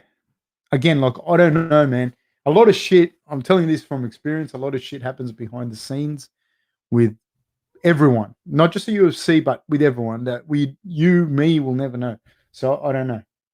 Mr. Nasis is first Australian. The craziest conspiracy he goes with is that all the criticisms on the internet, not only of Giga, but also Aljo and most fighters, is made by accounts controlled by the UFC. I don't know. I wouldn't be surprised that they put stuff out there. You know what I mean? That's not new. It's not new. Need someone with multiple angle changes to see what Strickland's got at a higher level. Straightforward won't work unless you can threaten a shot. Threatening a shot on someone like Strickland is hard as well, though, because he seems to be waiting for it. He knows what to do. He's got his little knees and stuff that he's got waiting for you. Okay. Jared Wagner says TJC very boxing centric footwork, very linear. Would get into trouble with good wrestlers who can get to your hips. You are right, though. A good mover who can run him around could be hard. Yeah, I don't know. I'd like to see it, man. I'd like to see it because that's one of those things with him. Like, you think it, but he just seems to do it to everyone, and that's what's interesting with some people. Strickland versus Uriah Hall next. That'd be a crazy fight. Jackson Torres says Robin Bisping was supposed to fight at UFC 193. How do you think it would have went? Honestly, with no disrespect to Bisping, but I think Rob would have smashed him. That's my honest opinion. I think it would have. Yeah, I think that fight wouldn't have really been close. That's just my opinion. No disrespect to Bisping, just no, training partners they've had in common. Just the way they fight. Rob's like a stronger, faster, more powerful version of Bisping, I think, and younger version as well. Martovi says, I think it's more getting compensation for the injuries sustained during his time at the UFC. Pink Blue says, Diego's coach is a creep. He only cares about his reputation, fame, not Diego's. Martovi says, my cousin knows a handful of cases where NRL players file lawsuits against the NRL for forcing them to play on despite having not completely recovered from an injury. Martovi, having worked with a lot of athletes in all different football codes, that's 1000% true. So who knows? Who knows? Ophon says, I'm not a huge Bisping fan, nor do I love the guy, but I feel both Rob or Romero would have demolished Bisping, and he avoided them for a good reason to get the GSP fight instead. Look, I don't think he's scared of anyone, Bisping. You know what I mean? I think that he would genuinely believe that he could beat either one of them. So I don't think he would have dodged them, but I think he took the bigger money fight with GSP, which was a smart thing to do. You know what I mean? So good on him. So yeah, I think that's definitely more what it was. Jab, cross, hook, uppercut says, only the finest of dog foods for you and your lovely little daughter. I don't know what that means. I'm going to assume that you're not insulting me and that you mean something good from it. So thank you very much. And thank you very much for supporting. And really appreciate it, man. Like, honestly, like, the donations help us to keep the show going. It's very hard to keep it going without big, massive corporate sponsors. So Cutelaba, I just saw Cutelaba grab that guy. Well, I don't know why he did that. That was so fucking stupid. I think Cutelaba's a little bit crazy,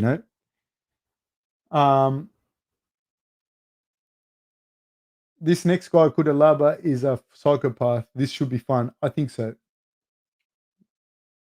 TJC says GSP was great money. We all would have done it. Yeah, no, I think that was excellent. Beetlejuice. I find Joe Rogan is very biased when it comes to Rob. I feel Rogan doesn't give Rob his accolades. Yeah, I mean, I don't want to talk on people like, you can see stuff that you want to see there, so it's not that hard if you want to see it properly. Dr. Jones, PhD 6'2". I've got to go with Jacoby. He stays very composed late, even though his last performance was not inspiring at all. I think Cutelaba is very dangerous and pretty fucking crazy early on, but as the fight progresses, he kind of loses a lot of that power and madness. Funny how Cutelaba, Ofon says, doesn't have a big fan base yet, but so many people dislike him for his pre-fight antics. Yeah, I don't know. Christian Laurent, hey Fab, are you a fan of Canelo? And if possible, do a breakdown for his May 8th fight against Saunders. You know what, dude? I think we'll do a fight companion and the rest of it for sure. I want to get Eli on here to do it because Eli's a boxing coach. His team recently took a whole bunch of medals at it's him and the coach Aaron that runs that program out at Minto PCYC. They run a fantastic program and they took a whole bunch of medals. I think they won the most medals out of any team at Australian Nationals. And Australian has good amateur boxing, so I'd like to get Eli on here to talk about that fight and watch it with me. So yeah, that'd be cool. If I can, I have to. I believe that Sunday's Mother's Day, and I got a busy Mother's Day, man. Arthur Sheen says, "How do you think Rob versus Vittori goes, Fab?" I think Vittori is super tough and not to be underestimated, but I don't see him beating Rob. I just don't see him beating Rob. Murtaza says, "Do you consider the UFC a sport anymore, or simply prize fighting and a business? Which side do you prefer?" I mean, there's a sport element of it, of course, where the guys are fighting. That's real. When you're in there and you're fighting, but it's definitely a business and it's definitely a show and entertainment. So it's all of them. I don't enjoy the other shit. I just like watching the fights. That's me personally. Jared Wagner says, "Oh yeah, he's an action guy for sure, but I haven't seen much in terms of improvement." I don't know who you're talking about, Jared. Beetlejuice, hey Fab, have you been watching all the old tough great season? No, man. I haven't watched any of the old tough series ever. Did any of the contestants get intimate with each other during the series? I don't know, man. And even if I knew, I wouldn't talk on it. Ben, I know people like to joke that Cutelaba gets beat up after he does his crazy stuff at the weigh-ins, but his losses are to Ankalev, Cannonier, Glover, and Misha Sirkunov. I think he's going to whoop Jacoby. Maybe. Let's see. Jackson Torres. Jacoby's from Colorado. Have you or any fighters you have worked with had interesting experiences with the elevation? Yeah, man, I've spent a lot of time in Colorado, dude. I've spent a little bit of time there. And yeah, dude, the altitude's real, dude. Altitude's fucking real. It's hard. Jared Wagner says, yeah, he has only lost to really good fighters, so this could be a reminder performance tonight. Possibly. Marcus Downey says, what the fuck? I don't know what you're talking about. Christian Laurent says, I can see Giga throwing the cuff kick and head kick tonight. Yes, sir. TJC says, Gordon Ryan was just on the Rogan podcast. Do you and other fighters watch high-level jiu-jitsu competitions to pick anything up, or does it not necessarily translate to MMA? I don't know about other fighters. I definitely watch jiu-jitsu and wrestling. I watch jiu-jitsu. I watch Olympic freestyle wrestling. I watch all of that. I think it just comes down to what you like and who you are. There's a lot of things that will translate really well from jiu-jitsu and a lot of things that won't. I was talking to a friend the other day. If you think of it like this with jiu-jitsu is to fighting what swimming is to surfing. Like, you wouldn't consider or even think about fighting without knowing jiu-jitsu. By fighting, I mean MMA. You just wouldn't. You have to do it. It's something you have to be able to do is jiu-jitsu to be able to fight. You wouldn't consider going out in the surf if you can't swim. You just can't do it. It's just, you have to be able to surf. Having said that, though, once you're in the water and you're surfing, it's no longer swimming. It's swimming's a given. You have to be able to do it, but it's no longer swimming. You're dealing with rips. You're dealing with the board. You're dealing with other surfers. You're dealing with a reef. You're dealing with Mother Nature. It's completely different. You're dealing with getting held down, getting wiped out, all of that. Same as with fighting. Once you're in there and you're fighting, it's not jiu-jitsu anymore. There are elements in there you have to be able to do it, and you have to know it. And the better you are at jiu-jitsu, same as the better swimmer you are, the better it's going to help you. But it's not swimming anymore, and it's not jiu-jitsu anymore. So yeah, it does cross over, and it's amazing. And I love watching jiu-jitsu, but it's not the same. Murtaza says nobody been talking about Cubs' last win. They're trying to use him to bring up the new guys now, unfortunately. Yes, they are, but he's not a fun fight to take, man. Ivan Duranic says, tell me if I said your name right, my friend. Hey, coach, I just checked your Instagram, and it looks like you're being followed by Robert Whittaker. Anyone followed by Rob must be a good man. I used to coach Rob for about 7 years. Yeah.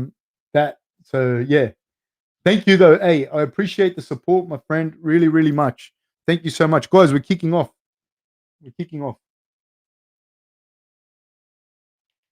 Okay, we're off. Kutaleba's taking the center of the octagon.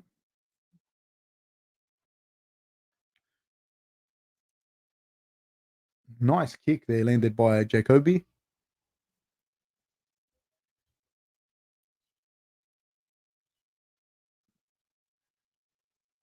Jacoby standing nice and long, pouring away with a jab. Kutaleba throws the mother of all right hands and misses. Jacoby hits him with a nice little jab, nice tidy little jab. Kutaleba seems to move. Cutelaba seems to move a lot. Like he kind of overreacts to the shots with his hands, and his stance is not fluid for a striker. Jacoby lands another nice little jab. Another jab landed by Jacoby. Goes looking for a right hand, does Jacoby.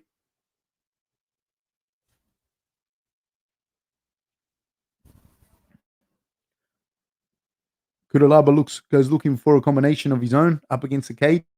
Misses it. Huge double leg landed by Cutelaba. Takes Jacoby's back. So he's trying to ride Jacoby out, but it looks like he's looking for a suplex here, or to drag him down to the mat, to ride him down. Looking to kick those legs out. Jacoby doing a very good job defending. He's getting his underhook in now. He's being taken down with Cutelaba on top.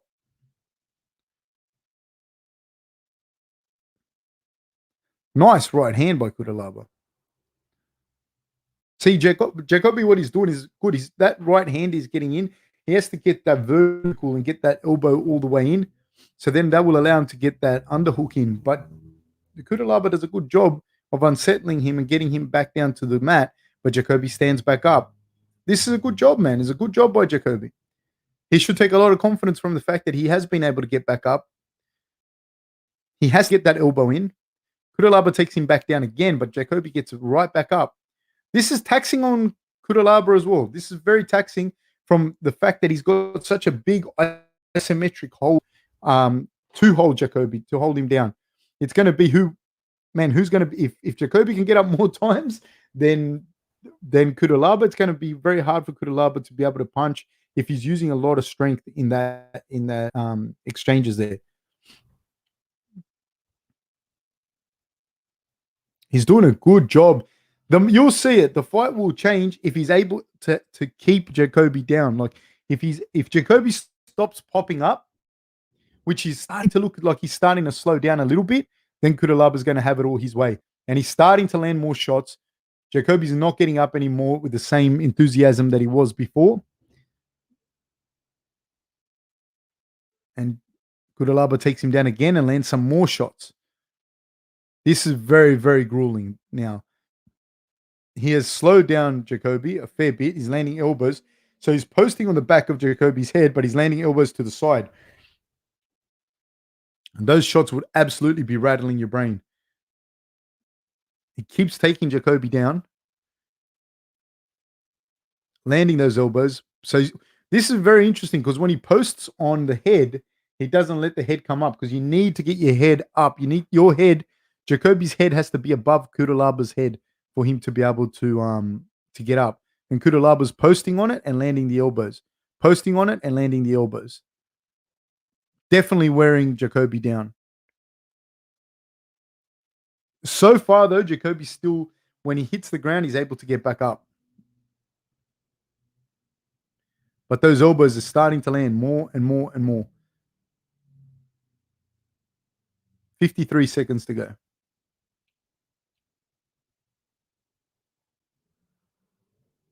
Another right hand. Now he's landing quite a few shots on Jacoby. Jacoby gets to his feet.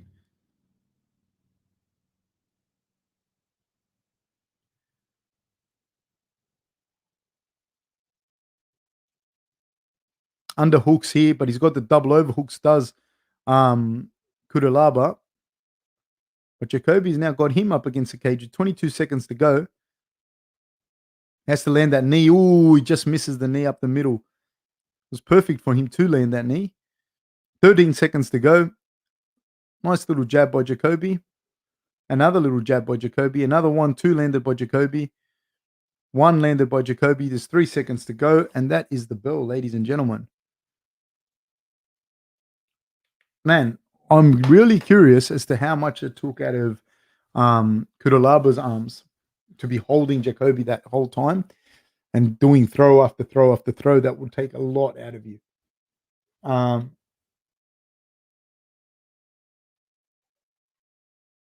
Okay.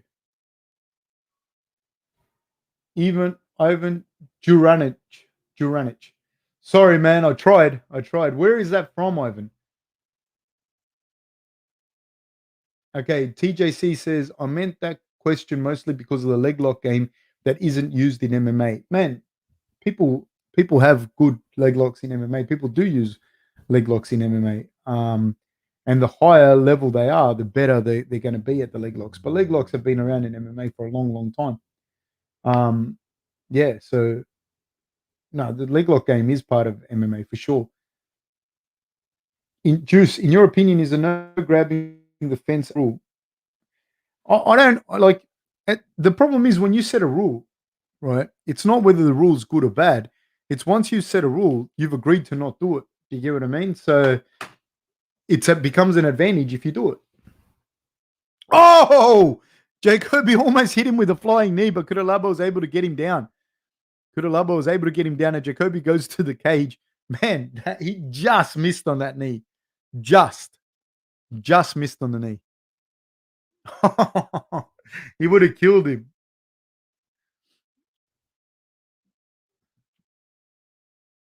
Croatia.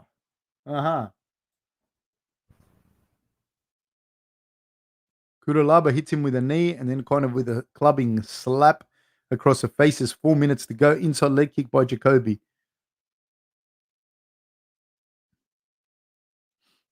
Jacoby with another inside leg kick.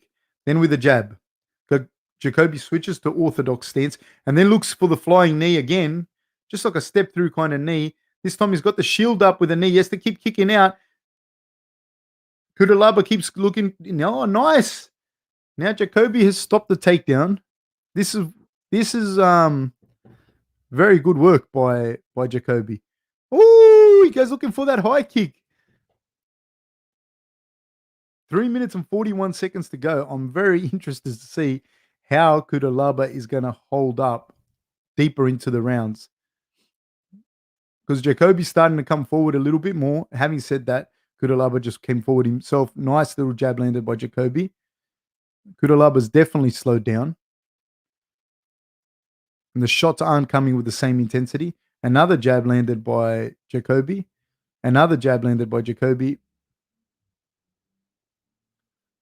Cutelaba goes looking for a left hook of his own. Jab landed by Jacoby on the counter. But now Cutelaba has the thing. Yes, very good. But he has to circle around Jacoby. Don't even try and take him down. Circle off him. Now Jacoby has him up against the cage. Another jab landed by Jacoby.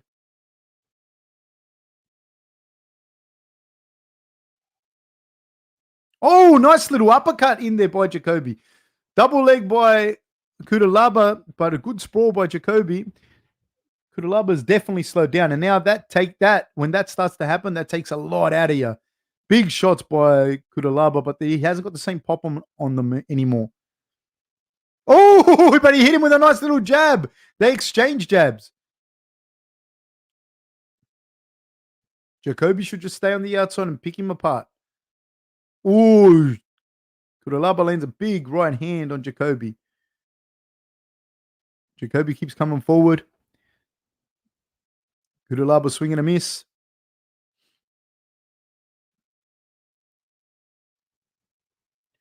Nice little check hook there, taking on the gloves, but still nice work by Jacoby.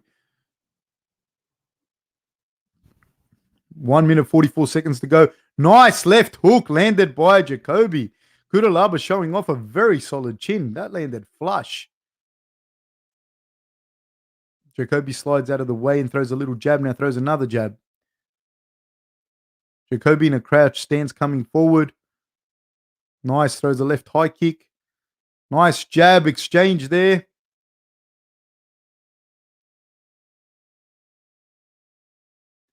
Slips under a right hand does Jacoby. Jacoby with an inside leg kick. Now he's fighting from the southpaw stance.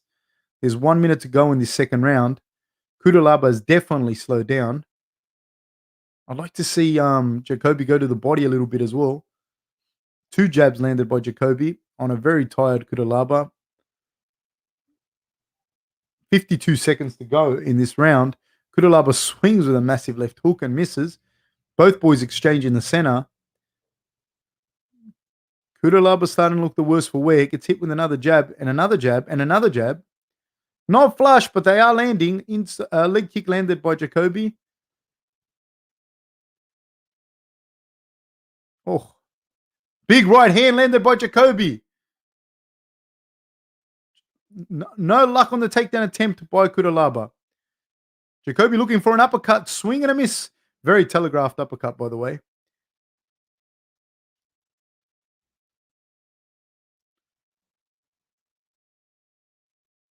Nice work here. I believe the second round goes to Jacoby. Some people say that could have been a 10-8 in the first for Cutelaba, maybe.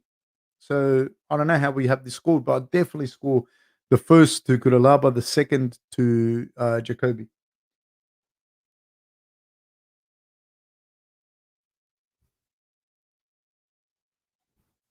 Juice says, I know about 20 people whose last name ends in itch. Very, very interesting, man. Very interesting. I'm really curious to see how this one's going to go, where it's going to go too. Let's see what we have. Then we go Giga versus Cub Swanson. That's going to be a cracker.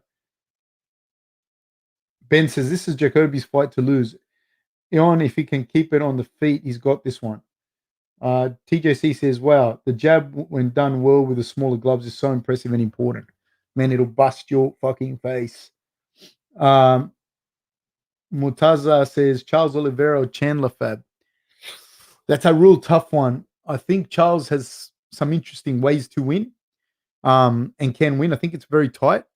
Both boys touch gloves in the center. Jacoby, lands a nice leg kick, does Jacoby. Cutelaba felt that one for sure. Cutelaba landing a couple of his own.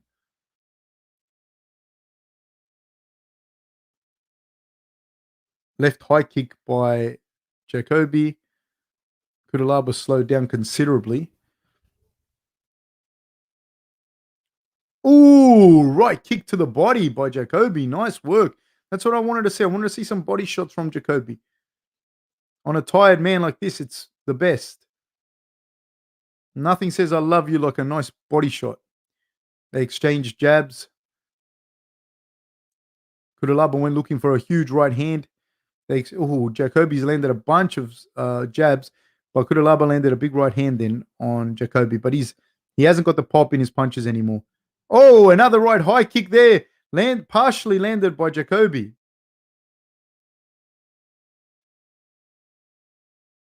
Jacoby growing in confidence as well.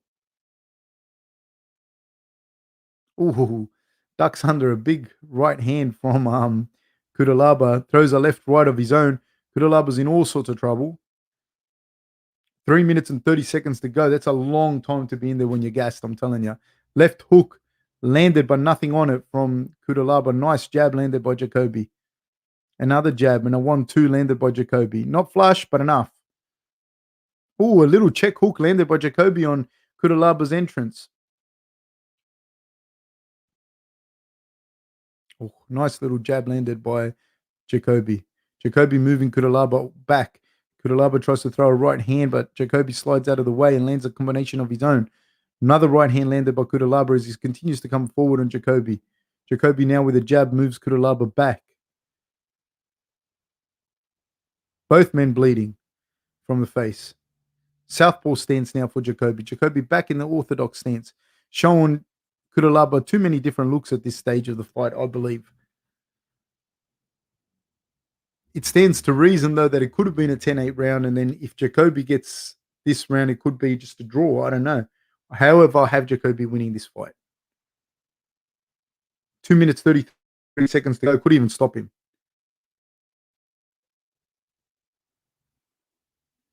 Oh, huge elbow. Swing and a miss from Cutelaba. Uppercut left hook miss by Cutelaba. He's backed up against the cage now. Both men exchange left hooks, neither one of which lands flush. Oh, right hand landed by Cutelaba. Cutelaba's still finding a home for his punches, though. Ducks under a left hook, does Jacoby. Jacoby goes, feints with a left uppercut. Oh! Feints with a left uppercut, comes over with a right hand, then in with a scissor flying knee, which partially lands on the head of Cutelaba. Cutelaba then catches a single leg. Jacoby needs to get that underhook in, the left underhook in. He's got the whizzer and needs to stomp that right leg down. Yes, and he does so. And he's turning and he's off the cage. And he has now turned Cutelaba into the cage himself. 1 minute and 35 seconds to go. I would prefer to see Jacoby break off from this clinch and continue to do damage and land shots, because that's where he's had the most success. Him holding Cutelaba up against the cage is not doing the damage that he needs to do. If he's confident that he's winning the fight, which he should be, this might be okay. Having said that, though, it could be that they gave a 10-8 round in the first round. I'm not saying that they did, but it could be. Then you're only going to get a draw. I think it's going to be hard for him to get this takedown. He doesn't seem to be a natural wrestler. Good. That's what I'd rather see him do. 53 seconds to go. I want to see him at the... Oh, right hand landed. Nice shot. Right hand landed. I see in the clinch, I think I still see Cutelaba having the advantage and the ability to rest there more than Jacoby does. And Jacoby's starting to fatigue his own arms, and he's the better striker. So I don't think that's a good strategy. I think him landing and keep landing the shots is a better deal. But he is running the clock down, and provided that he's won the second and third, which I believe he has, and that Cutelaba only got a 10-9, then he'll win the fight comfortably. If they gave him a 10-8, then he won't have won. Now he's got the takedown on Cutelaba. There's 8 seconds to go. Cutelaba back to his feet. 3, 2, 1, time.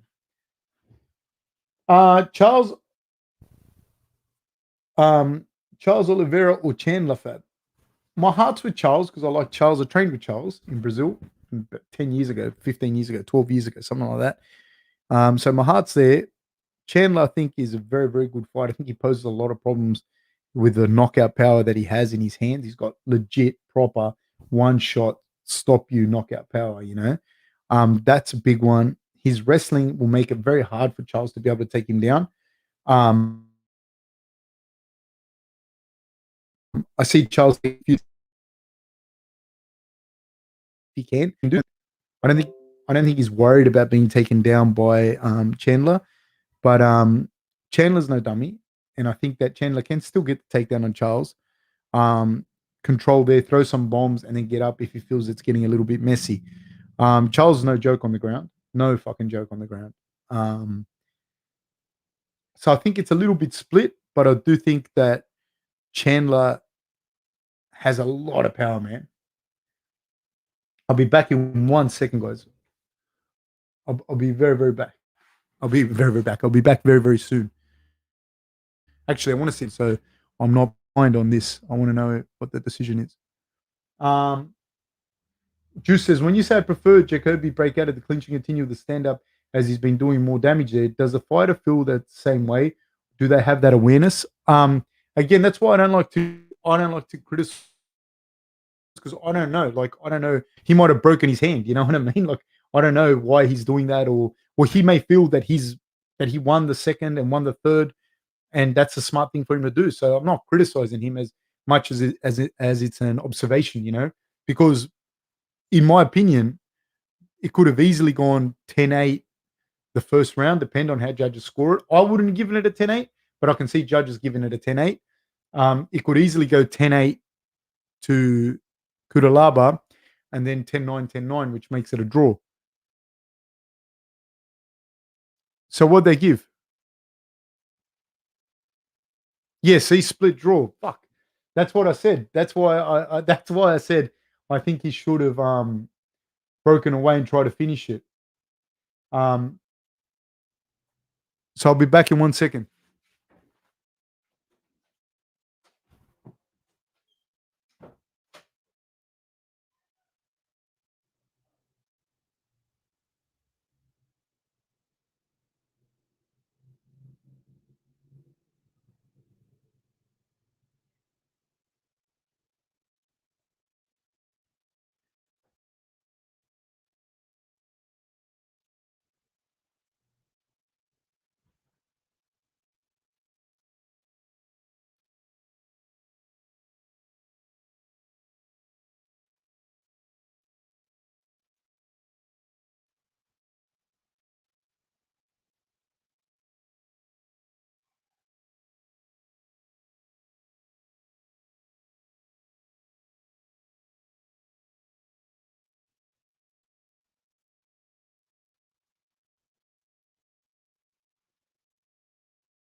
We are back, people.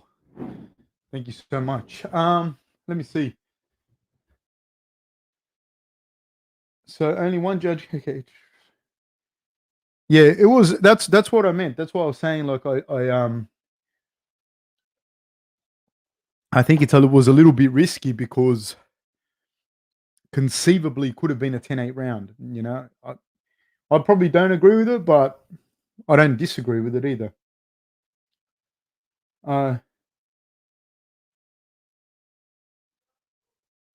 Yeah, well, Juice. Well, I just realized why that's illegal. It has nothing to do with if you're on your back. It's just that you're kicking a down opponent. Yeah, that's. But they're the rules. Like, you know that that's the rule before. Like, everybody's well aware that that's a rule before you go into the fight. No, you're right. You are right, Juice. You are 100% right. But like I said to you, everybody knows that's the rule. It's like I said to you about the soccer analogy.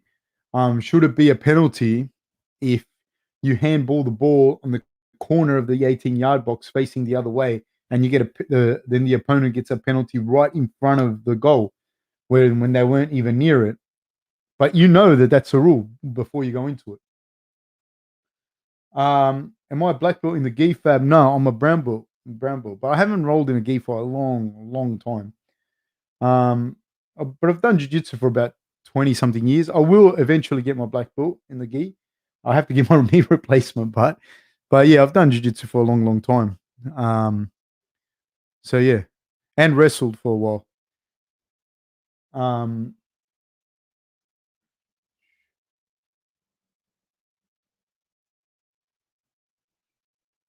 Didn't know you called it soccer in Australia, Fab GG. Yeah, they do. I mean, I don't know. I don't play soccer, so I don't know. My cousins play soccer, but I don't play soccer. This is going to be a good fight, man. This is going to be a really interesting fight. Are you backing Leon or Nate when they fight? Owain Morgan. Not backing either one of them. It's going to be a very interesting fight. It's going to be a very, very interesting fight. I'm just trying to think on it. I tend to think Leon might be the better striker, but he might not be, man. He might not be the better striker out of the two. And Nate has a crazy gas tank, and he just can keep coming and coming and coming. So I don't know. I can't pick one on that one.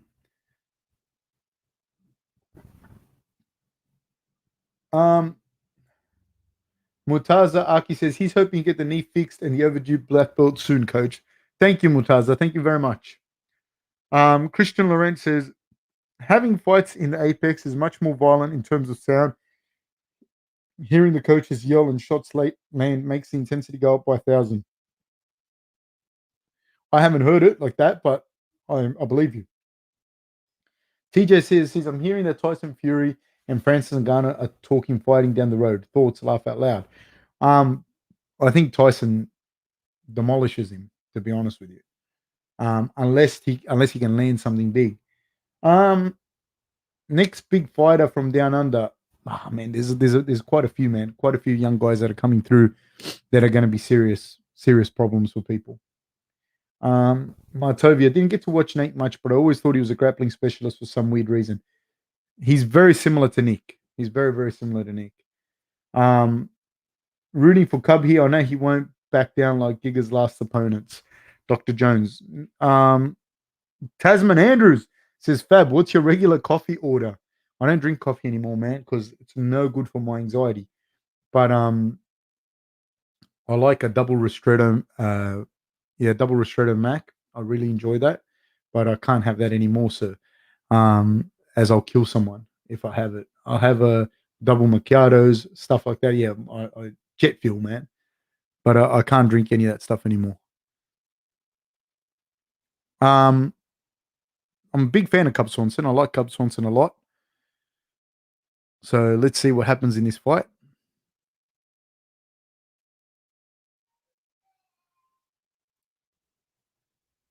Yeah, Giga's interesting as well.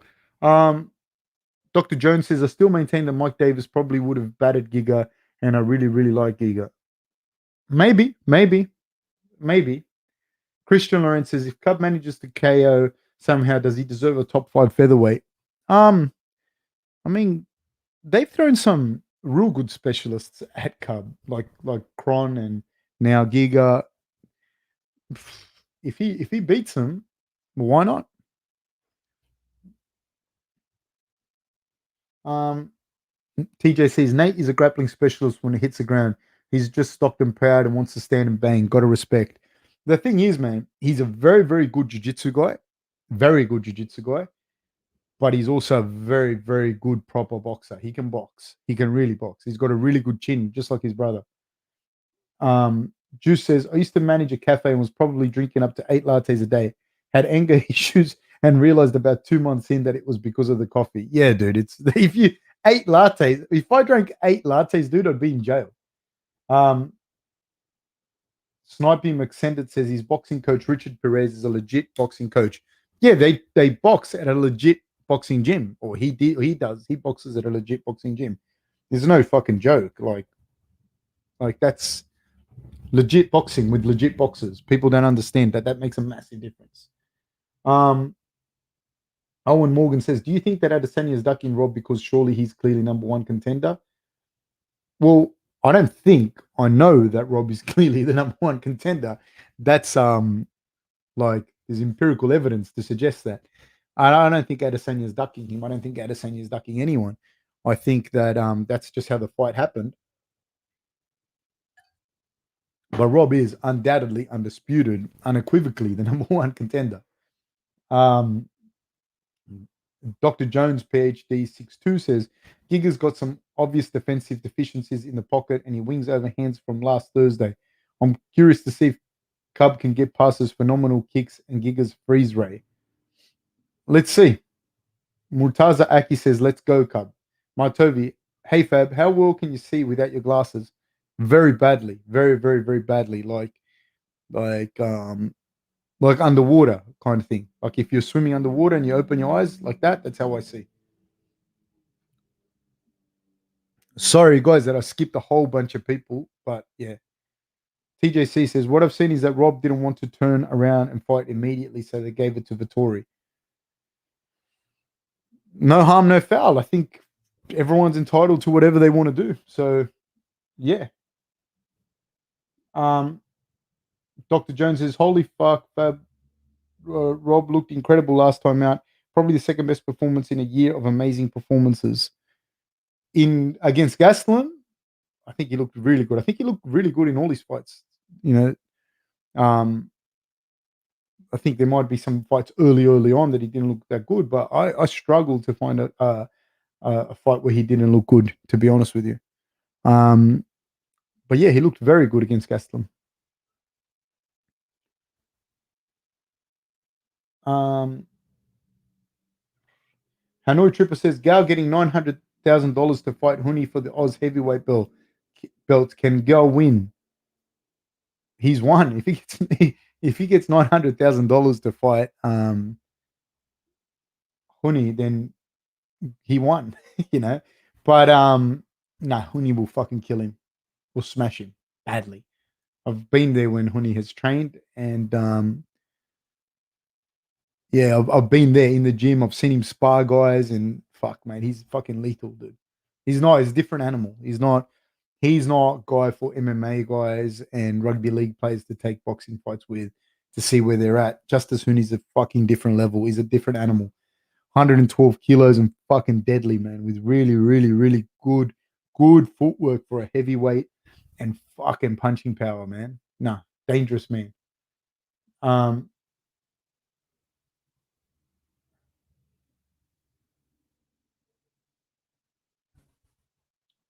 So yeah, man. Justice Huni's a different kettle of fish altogether. He's not someone that you're gonna he's not someone that you're gonna just fucking fight. There's a difference, you know. I like Sonny Brown. I met Sonny Brown a bunch of times. Nice guy, gentleman, and the rest of it. But you can't compare who Justice Huni is and like the guys at Gallons fought. Like, because Mark Hunt is like, close to 50 years old. It's not the same, man. Justice Huni is like a young guy, like hasn't even reached his prime. He's a proper fucking killer, dude. No joke. No fucking joke at all. So yeah, no, I don't see, unless Justice Huni has a heart attack or something, knock wood, I see Gal getting flogged in that fight. Yeah, I think Tasman Andrews, from what I understand, fighters have worn contact lenses.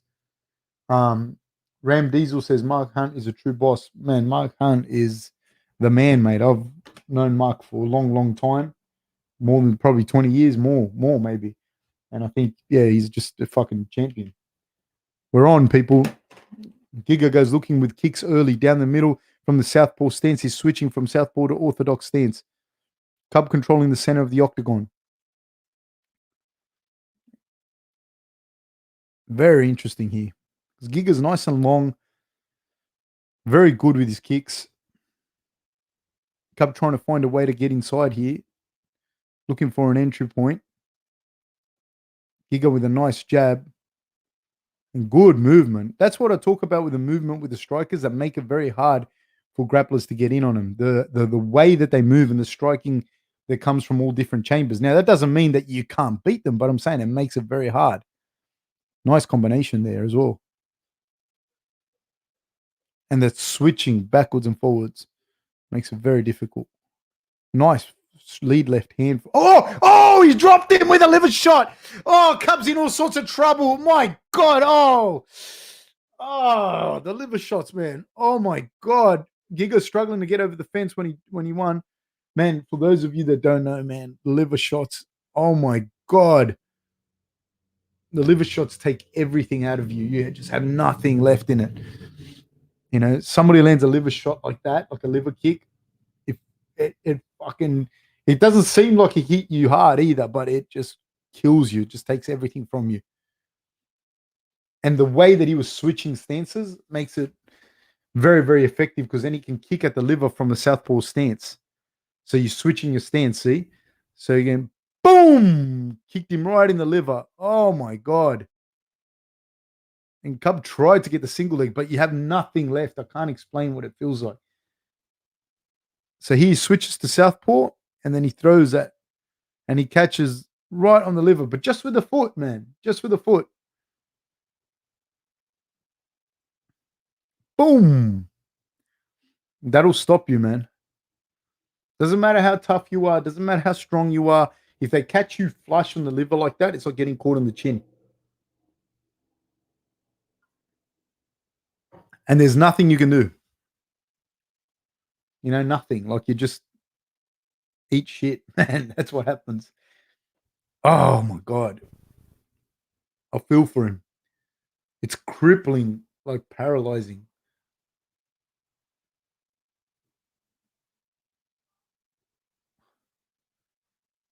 Sir Lancelot says, thoughts on the bizarre boxing shows getting more traction.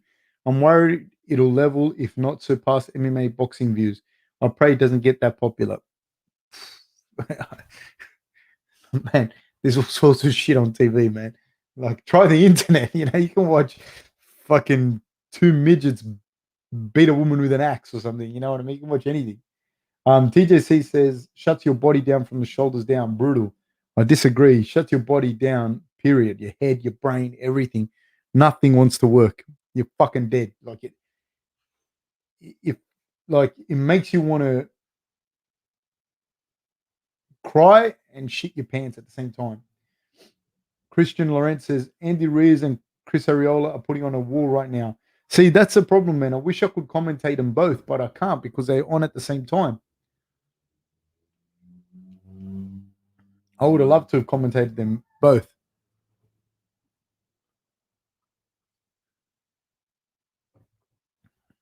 I might do the Canelo fight next week, depending on what time the Canelo fight is on.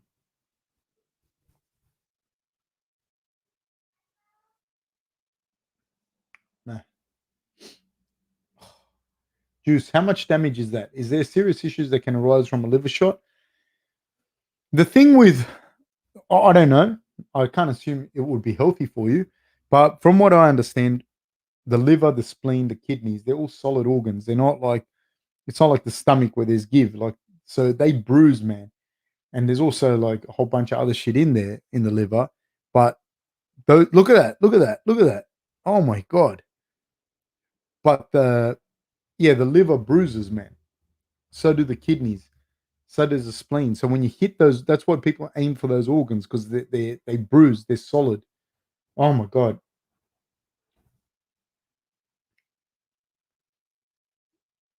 Do liver shots take your breath away? They take everything away. Everything, man. It's the worst. It's not like, you know, it doesn't feel like winded. It feels like a sharp pain. Like it just like, ugh, like, yeah, you can't breathe anyways.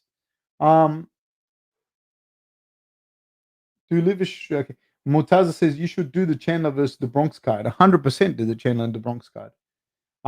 Christian Lorenz says I'm watching both Fab and hearing your commentary as well. 3 tabs open, mate. Thank you, sir. I appreciate that. I'm one of the tabs. Man, you saw the welt that Cub Swanson had, and that was no joke, man. That would hurt so much, man. That it hurt so much.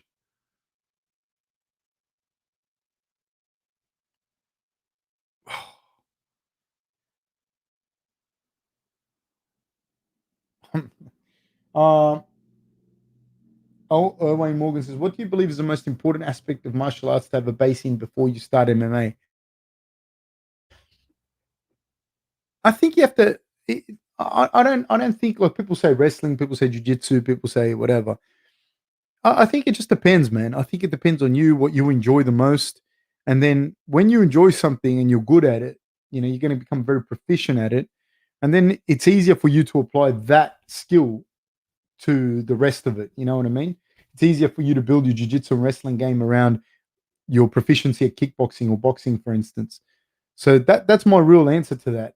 I mean, in a nutshell, if you want me to tell you like a real cookie cut answer, I think something that covers as much as possible. Like, I think collegiate wrestling, like folk style wrestling, like they have in the US, I think that's a really good one because it has a ground element on it. It has the stand up element.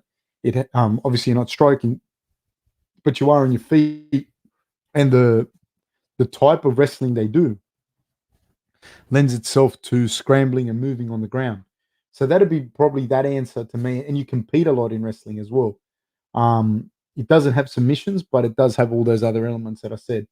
I like the fact that you have the escapes and whatnot. You get points for escapes and points for riding, and that translates really well to fighting. But if not, it doesn't really matter, man. If you're good at something and you enjoy it, you're going to build the rest of your game around it. And you've seen good strikers transition, even from back in the day. Maurice Smith did it. Obviously Anderson. There's been a lot of good strikers that transitioned their striking into MMA. Mark Hunt, Crow Cop, Peter Yan.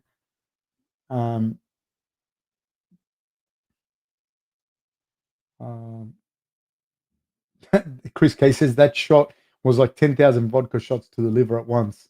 Nerds and Virgin says Mummy's Basement. Don't understand that. Hanoi Tripper says it's definitely better than Askren vs. Paul. Agreed. My Toby says I wish I could hang around to watch the main event, but I've got to pick up the car from the mechanic before they close. Mate, do so, but listen to the commentary. Listen to the commentary because I'll tell you exactly what's happening. Christian Lorenz says Giga and Zabbit both have 6-fight win streaks.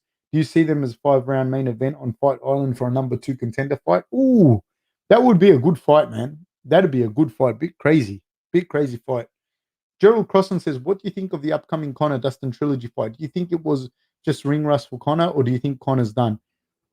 Even if it was ring rust for Conor, or even if it wasn't ring rust for Conor, I don't think Conor's done just because he lost to Dustin. Dustin's super tough. I had Conor as a favorite going into that fight just because styles make matchups. And I've said this from before. I've said it before. I said I think Dan Hooker's a guy that can beat Conor. And people are like, oh, that's not a thing, and blah blah blah. I think that Dan Hooker has a great game to beat Conor. He had a great fight with Dustin as well. Another man that enjoys a good leg kick is Dan Hooker. But having said that, no, I think that Conor can make some adjustments and come back out, and we'll see. He caught Dustin last time, flush, and knocked him out, and this time Dustin kicked the shit out of that lead leg, and Conor was in a lot of trouble. I think the movement's going to be hard. I wouldn't have thought that Conor would stay in that boxing stance for Dustin. I would have thought he'd move a little more, but that was me. Hanoi Tripper says, have you trained students to stand southpaw more to expose the liver kick? Not to stand southpaw, but definitely to switch into southpaw. Stuff like what Chandler, just to give an example, the way that Chandler or that Peter Yan like to throw the right hand and then step through, and then now you're in southpaw stance, and you can throw a lead left, or you can throw a southpaw kick, or you can throw, whatever you want from there. So that's definitely something that I like. Chris K says, I think there's a nerve right above the liver that is sensitive as well. Possibly, man. Possibly, but that would fucking kill. I'm telling you. Dr. Jones says, what's next for Giga Chad? My vote, the loser of Burgos and Barboza. Yeah, I don't know. I'd have liked to have seen him fight Zabbit. Sir Lancelot says, I see McGregor and Poirier always being 50-50. I mean, yeah, all fights are always 50-50, but I would have favored McGregor before. You know what I mean? Always. Christian Leonard says, a brawl broke out in the crowd in the Reyes fight. Over what? Super Skunk says, hey, coach, have you ever been kicked with a liver shot like that? Nah, not like that. But I remember one time I was sparring a dude and he kicked me and I had my arm like that and it kind of the kick wrapped around behind my elbow and kicked me in the back. But he caught like the bottom of my liver, bottom kind of on the back, the posterior aspect, the posterior lateral aspect of my liver. And it didn't stop me like that, but it was like bad. It was like one of those feelings where honestly, I'm not gonna lie. I wanted about 30 seconds to go in the round and I wanted to cry. I wanted to go to my mum and I was like 24. I wanted to cry, go to my mum, eat my mum's food, stay at home in the nice tidy house where it was nice and warm and shit my pants and piss myself all at the same time. Like it was fucking brutal, man. It wasn't like that. It wasn't like a flush kick, that thing. He got me just good.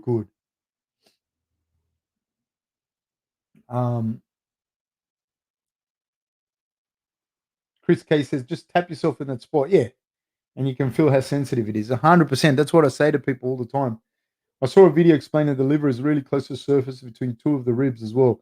Dude, there's nothing there. It's not even in the ribs. It's under your floating ribs as well. Like you die. I'd rather take a hit to the solar plexus than the liver. It depends because the solar plexus actually refers to this area here. It's not like a thing. So there's a diaphragm. Diaphragm is solid too. So if you get hit in the diaphragm, you're fucking out. Like just underneath the xiphoid process here, the sternum and the xiphoid process, you get hit there, that fucking, you're going down too. Juice says, like the video gangsters, thumbs up. I don't know. Super Skunk, favorite seafood, lobster, man. I'm going out for lobster after this. Lobster and abalone. After I finish this, as soon as I finish this, I'm going spearfishing with a friend of mine. Shout out to Jackson Forbes. I'm going spearfishing with him. Hopefully catch some lobster and abalone. That's what we'll be after. Hence whatever fish is out there as well. I think he said we're going after jewfish. So hopefully we get it. TJC says, I'm hoping the Reyes losing the super close fight with Jones hasn't messed with his confidence, but he's got an animal in front of him. Should be a hell of a fight. Dude, he lost the Jones fight close, but he got mauled by Blachowicz. You know what I mean? So, I mean, he is who he is. He's a great fighter, but I think this guy Jerry is very good too. Chris K says, yeah, Fab, I mean, diaphragm, they both suck. Yeah, dude, the diaphragm's a motherfucker if you get hit. Tasman Andrews, do you think fighters need to follow up after a liver shot or could they just stand back and let the ref stop it? The problem is you don't ever know where you hit someone or how bad you hit them. You don't know if you just winded the person or you don't know if you landed in the liver. You don't know. You don't know how bad you landed a lot of the times. Yeah, so you got to follow up, being the rules being as they are. And you see it in boxing, even in that people get hit in the liver and they get the standing, not the standing 8, they get counted 10 and it's over. Or even if they get the standing 8, they've got nothing left in them. So yeah, follow up. Ram Diesel says he won the Jones fight. Well, he lost, dude. You know what I mean? You can believe that he won it, but the judges gave it to him, so it's game over. Gerald Crossan says, Cub Swanson Du Hoi Cho is one of the best slugfests I've ever seen. Yes, it was, sir. Owain Morgan says, do you believe John Jones is pricing himself out of the Ngannou fight? And if they do fight, who do you see winning? I don't see anyone in the current crop of heavyweights other than Miocic beating, or maybe Cyril Gane beating Francis. I don't know if he's I don't know if he's pricing himself out. I think that he should ask for what he thinks he deserves, and he is the greatest light heavyweight of all time. So I think that he's fair to do that. And I think that goes back to some people asking about the Diego Sanchez question. I think like the UFC can put that out there if they like and say, oh, the guy doesn't want the fight, blah, blah, blah. But fuck, why should he take less money and you take more? Like he's there to negotiate what's best for him. You know what I mean? And he's going up to heavyweight to fight a killer. So get paid, man. Yeah, I'm always going to be on that guy's side like that, like on the fighter side that goes, no, I want to get paid more. Tasman, Chris K. There's a video of a guy getting crumpled by a body shot, then comes back to KO the opponent. Yeah, that was Drago. That was Pete Sell, I think his name is. Yeah, out of Matt Serra's camp. He got hit in the liver, and then he dropped. Right, he dropped, and then the guy ran in and he fucking cracked him and knocked him out. But that's lucky. Hanoi Tripper, is a liver shot worse than getting hit in the nuts? I copped a nut shot in footy and it sucked, but I could still think and move my arms. It's different pain. But to me, getting hit in the nuts is way scarier. Because, like, if you, fuck that. Don't even talk about getting hit in the nuts. Christian Laurent says the Canelo fight will most likely occur around 8:30 p.m. West Coast time in the US, which will be around 1 p.m. or so in New South Wales. So, no, I don't think I'll be doing that. So, Lancelot, thoughts on Adesanya versus Vittori too? Like I said, I don't think you can discount Vittori. He's a very tough guy, comes forward. He's got good wrestling and he doesn't mind using it. He's got the cardio to do the wrestling, but like, I see him beating Adesanya, I really don't, but he might. Fuck, he might. I don't see him beating Adesanya though. He might. I don't fucking know though. I don't see him holding Adesanya down for 5 rounds, and I don't see him beating Adesanya on the feet. But that's me. And I've bet against Vittori a couple of times, and not bet literally money because I don't bet, but yeah, I've backed the other guy and I was wrong, both times, or 3 times or something like that. So no, I don't know. I'll be back in a second. I'm just gonna.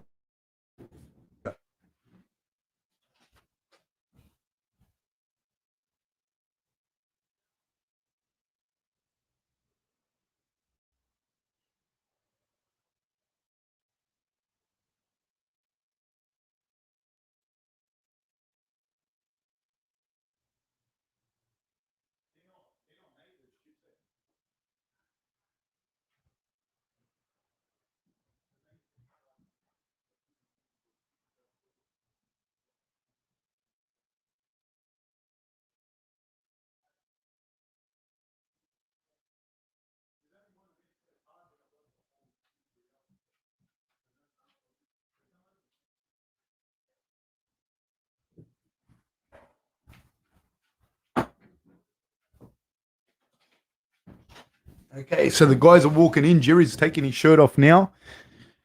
He's a serious looking character, this guy, man. And he's got this very designer, nice ponytail thing that he's got going on.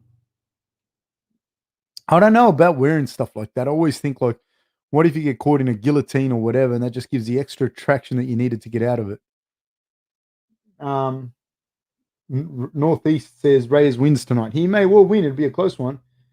Chris Lawrence says, will you do a breakdown for Mayweather versus Logan Paul on June 6th, which will be a Monday in Australia? Yeah, then I would, because Monday in Australia, I can do it. What time, do you know? Chris K, both guys have improved since the first fight. I'll go with Adesanya 4-1. Yeah, I don't know. I can't, like I said, I think Adesanya will win. Chris K says, going with Jerry here. Reyes' chin seemed a little suspect in the Yan fight. Chris K says, Jerry channeling his inner Tong Po, which I think everyone should do, by the way, guys. It should be introduced back in the school system. He's a scary looking dude, this guy, man. This Jerry dude.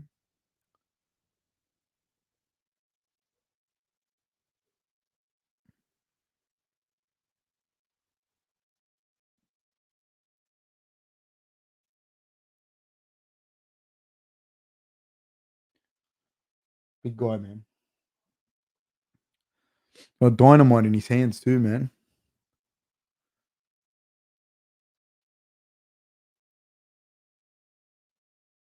Now he's doing some interesting things. I don't know exactly what he's doing, but it's interesting nonetheless. Dominick Reyes walking out now. John Reese says, I think Adesanya will be back with a vengeance after the loss to Blachowicz. Yeah, I don't think like it matters like that. You know what I mean? Like it's not like he'll be more motivated than he was before. Like you're always motivated in there unless you're not, which is the thing. I don't think you went in there unmotivated or anything like that, or even in the middleweight division. So I think Israel's going to be as dangerous as he's always been. Marvin obviously feels very confident, and Marvin also feels that he can beat him with good reason too. I think that Marvin saw a lot of things in there that he feels he can exploit. I don't know if he's going to be able to.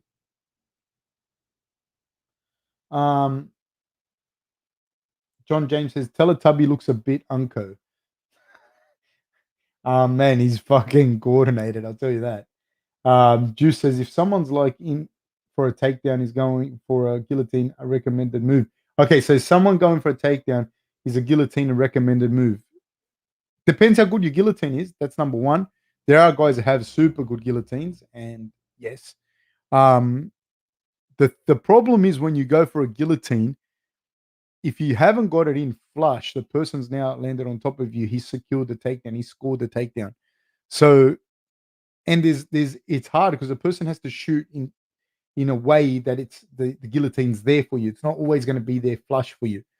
And the guillotine, again, like I say this again, it depends. Like if Marcelo Garcia gets you in a guillotine, it's not he's going to get you.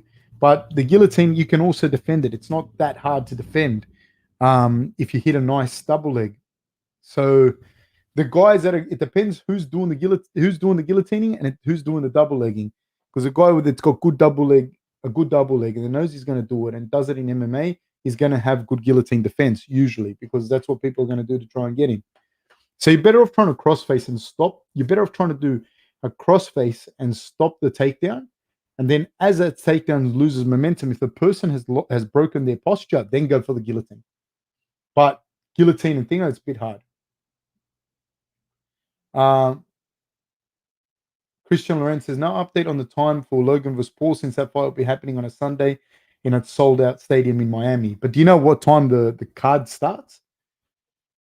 Chris K says, Adesanya will tee off on Vittori, but the Italian has a good chin. He has a good chin, dude, Vittori, but he's also pretty sound with his defense. He's not stupid.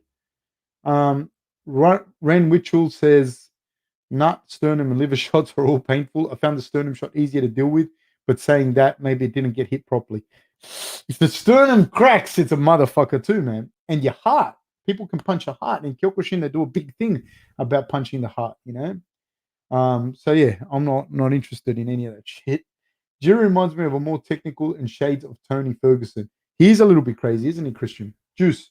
I just think that about that the guillotine had on Gaethje had on Khabib, and it looked so secure. Not Gaethje. You're talking about Poirier. Poirier had the guillotine on.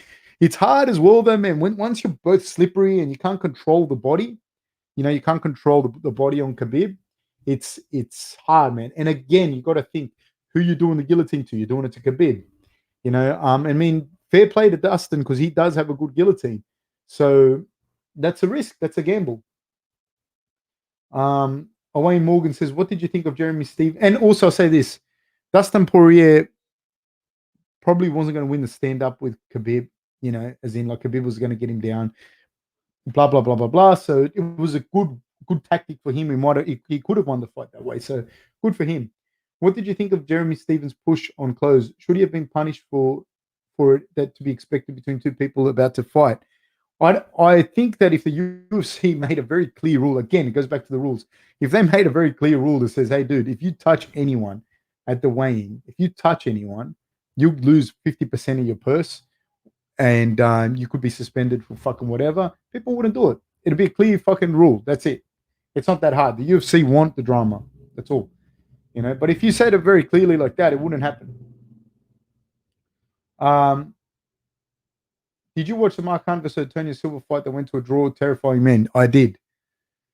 Crazy. John James, if your name is Marcelo Garcia, go for the neck. Otherwise, not so much. Yeah, maybe, kind of. Chris K. Jeremy Stevens is pound for pound hardest pusher in MMA. Possibly. Christian Laurent. No update on Floyd card start time. We'll send exact fight details before bout. Thank you, sir. Thank you very much. Juice Poirier. Yes, thank you. Miroslav. Ahoj. Miroslav Smetana. We have an influx of Europeans on here today. I love you guys. And I'm glad that summer's finally coming to your beautiful continent. I've got a lot of family in Europe. These guys are about to touch gloves. They're serious cats, these two. What do you think of the Chris Weidman injury? Being from Long Island, I'm a Weidman fan. Do you think he fights again? Man, I'm a huge Weidman fan. We had him on the podcast. Love the guy. I hope he doesn't, because I think like his best fights, I've seen him. I want him to be healthy and happy with his family, man. That's where I sit on it. Could he fight again? I'm sure he fucking could.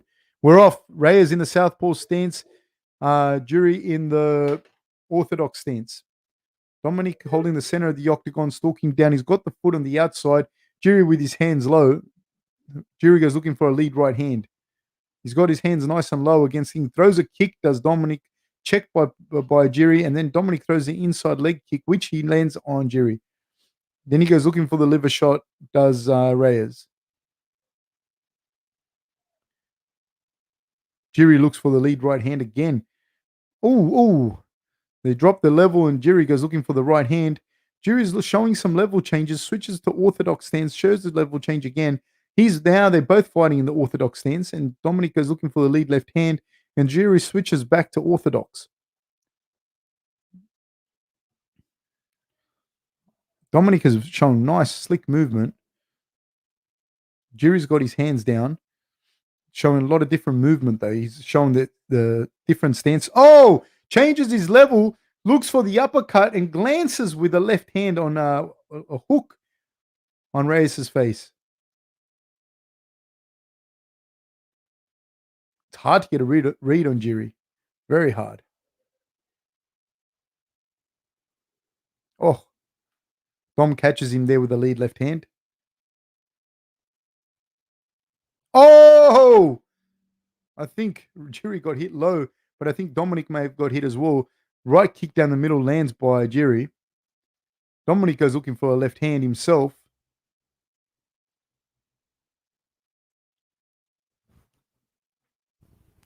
Dominick goes looking for the takedown. He's got the outside scoop, and he does. He gets it. He's got the outside trip. He's landed in the half guard of Jury, but Jury needs to get that right underhook. He needs that right underhook to be able to move that half guard. Dominick has a shoulder pressure. Jury also has to get his hand on the inside of Reyes' right bicep, rather. Thank you. This is a very, very good position here for Reyes. Reyes has the shoulder pressure. He's putting the shoulder pressure down, and he looks for the mount. Jury turns and escapes, but that's a very, very, very opportunistic escape. It's not going to happen a lot of times for him. Almost gave his back to Dom. But he was able to get up. Dom showed that he was able to get... There's a couple of things that happened there that I liked for Dom. Oh! Dominick gets hit with a right and a left. He's in trouble. He's been hit with some bombs now. Jury's hit him with some nice bombs. Dominick looks to have recovered. Or has he? No, he got hit with a jab. Dominick is looking for a high kick and a left of his own.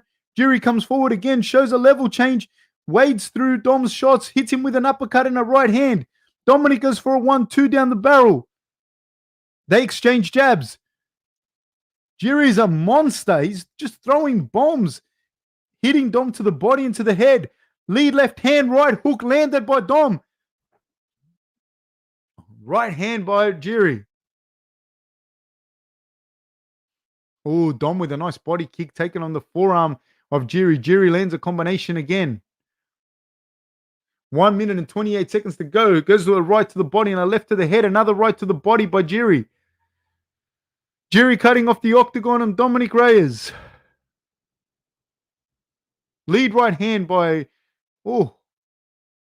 Left hand swing and a miss by Dom. Another uppercut landed by Jury and a 1-2 landed by Dom. 1-2 landed again by Dom. Jury looking unfazed, hits Dom with a big right hand. So far, both men's chin are holding up. An elbow landed by Dom. Jiri keeps coming forward, hits a body with that front kick, and then showing little level changes and then popping up into a little jumping uppercut. He's using a lot of the uppercuts mainly because of the way that Dom is defending and kind of drops his head. Lead elbow landed by Jiri.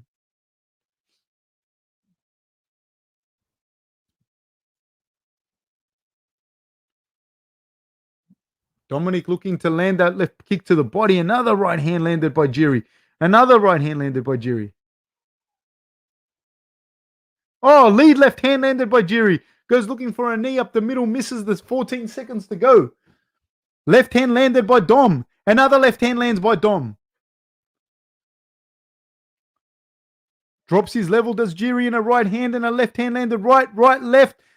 They're not landing flush, but they landed enough. Ooh, I give that round to Jiri. I could be wrong, but I give that round to Jiri. Oh, man. Yeah, so in answer to your question, I think that I hope that that Whitman doesn't fight anymore. I don't like watching. Like I always go for him, so I don't. Yeah, like I just want to see him happy with his family. You know what I mean? TJC says, Jiri says defense. What defense? Have you seen my hair? Man, that was fucking crazy, dude. That was a crazy, crazy round. And I just realized how his hair is. He must wear his like how does he have that hair in normal life? Man, these guys just keep coming at it. Oh my god.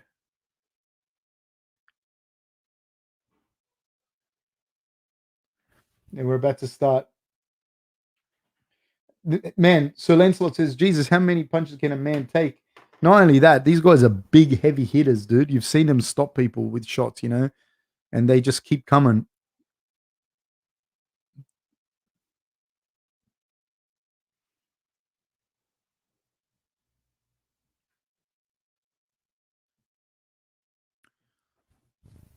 Jiri shows the right hand.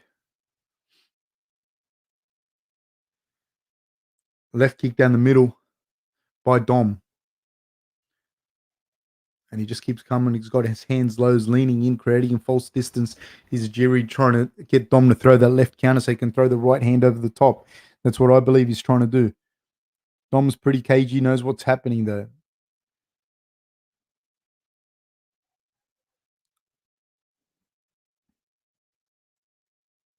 Man, Reyes took some shots, I'm telling you, man. It just gives you an idea of how much of a badass Jan is to have worn him down the way he did.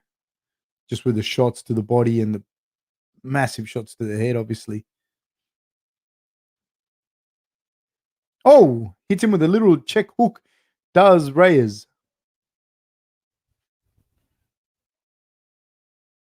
Oh. Dom with a little combination of his own, which don't land flush. Both men touch gloves. Dom goes looking for a kick of his own. Oh! Right hand landed by Jiri, and Dom lands a kick of his own. Now they're exchanging in the pocket. Dom catches him with a lead left hand. Oh my God, these guys. Oh, dude, these are light heavyweights, man, and they're just teeing off on each other.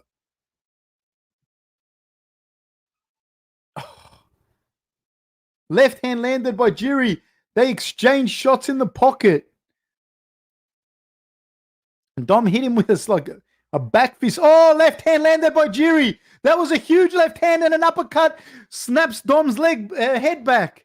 Push kick by Jiri. Another jumping front kick landed by Jiri.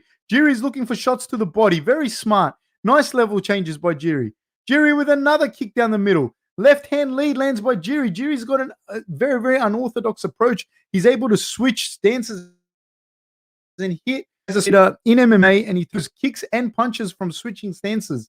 Very hard to get a read on him. And he hits hard too. Ooh, huge left hand landed by Dom. Huge left hand. Jiri's in trouble now. He's in trouble. He's looking for the double leg. Dom's got a guillotine in. It's an arming guillotine. Jiri needs to push his right shoulder down. He needs to push his right shoulder down. Right shoulder has to go down from Jiri. He has to push his right shoulder down. He has to get the momentum from his body to push that right shoulder down and start to break the grip on Dom's arm. I don't know that Dom has it. No, I don't think he has it anymore. Jiri has to push down with his right shoulder. Down with the right shoulder, Jiri. Has to push down with the right shoulder. And now he's out. He's out. Dom would have used a fair bit in that guillotine. He definitely wobbled Jiri, though. Jiri's got a hell of a chin, but man, he took some shots, man. He took a big shot there, and Dominick Reyes wobbled him. I would not like to see Dominick Cruz fight Jiri. Now Jiri's in the half guard. He's past the half guard himself. He's looking for side control. He's got the underhook on the far side. Does he have the shoulder control yet? He does not. But Dominick's still looking. He's regained his guard. He's regained the guard. Looking to land some elbows from the bottom. Big shots by Jiri from the top. Nice elbows from Don from the bottom. Nice elbows. Nice shots from Dom from the bottom. Oh, did he hit him with an up kick? Did he hit him with an up kick? Dom swinging for the fences from the bottom. Now he's looking for an arm triangle from the bottom, which he's not going to get. If I was Jiri here, I would say to him, man, get that shoulder pressure down and hold Dom down a little bit. But Jiri says, no, I'm going to beat the fuck out of him. And so he starts hitting from there. Dom gets himself to his feet. Dom took some bombs on there. Both these guys are displaying an amazing chin. Another level change by Jiri and an uppercut. He's showing that level change in an uppercut. Dom swings a left hook and Jiri goes underneath it. He knocks Dom out with a spinning elbow. Oh my God. He slapped him with a spinning elbow.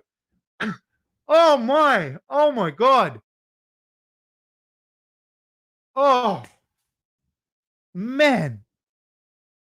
Oh, that's fight of the fucking century, dude. That fight was incredible to watch, man. Incredible. I did pick Jiri, but still, dude, I did not pick it like that. Oh, far out. Wow. What a huge elbow, man.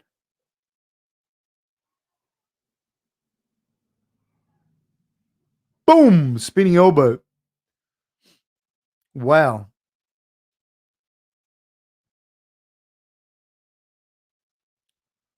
Goes again. Boom. And here we go. Bang. Man, that was crazy. That was crazy. And just like that, we have a new contender at light heavyweight. That's what's interesting, you know, like for a while, like it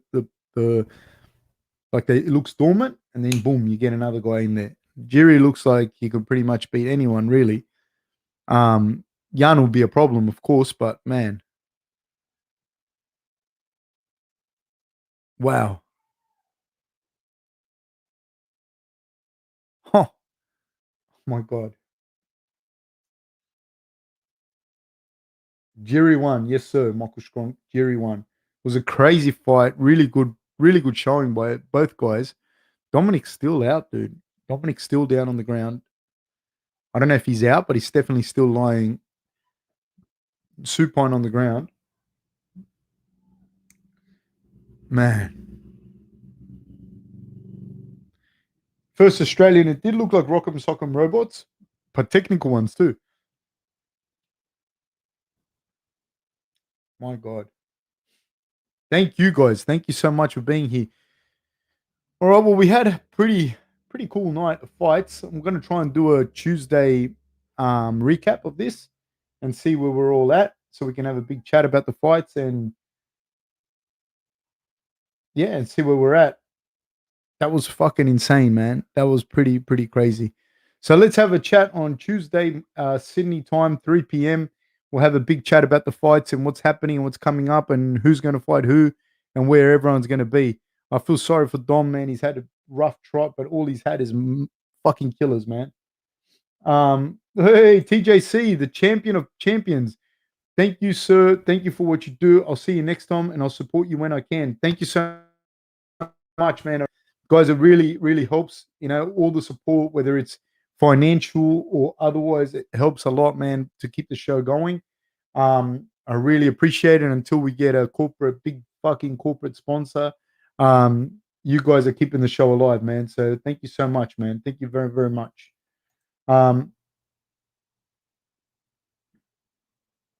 Oh, some Mr. Nasa says, if the catch is good, please treat us with a nice post on Instagram and thank you for the stream. Thank you very much, guys. I will if I catch something good too. Thank you so much, guys. I really appreciate it. Really, really appreciate it. Oh, champion, man. Kenahuna, thank you. Thanks for calling the fights, mate. Keep it going. Thank you, man. Thank you so much. I really appreciate it, man. I really, really appreciate it. Without you guys, there is no show. So it's not me, man. It's you guys. Without you, there is no show. So thank you so much. Chris K says so you can put an egg or two on your instant ramen. I will, guys. I will. There will be protein for my family tonight, thanks to you guys. So I really, really appreciate it. Thank you, Leon McHungry, saying cool show, Fab. Guys, I'm really touched by you all. I really appreciate it. Thank you so much, man. Thank you. It makes a massive difference. The support that you guys show. If you haven't already, guys, please like and subscribe and hit the notification bell. I cannot explain to you guys how much the support means to us to be able to keep the show going. But thank you so much, guys. See you on Tuesday at 3 p.m. for chat. See you later, guys. Take care. Bye-bye.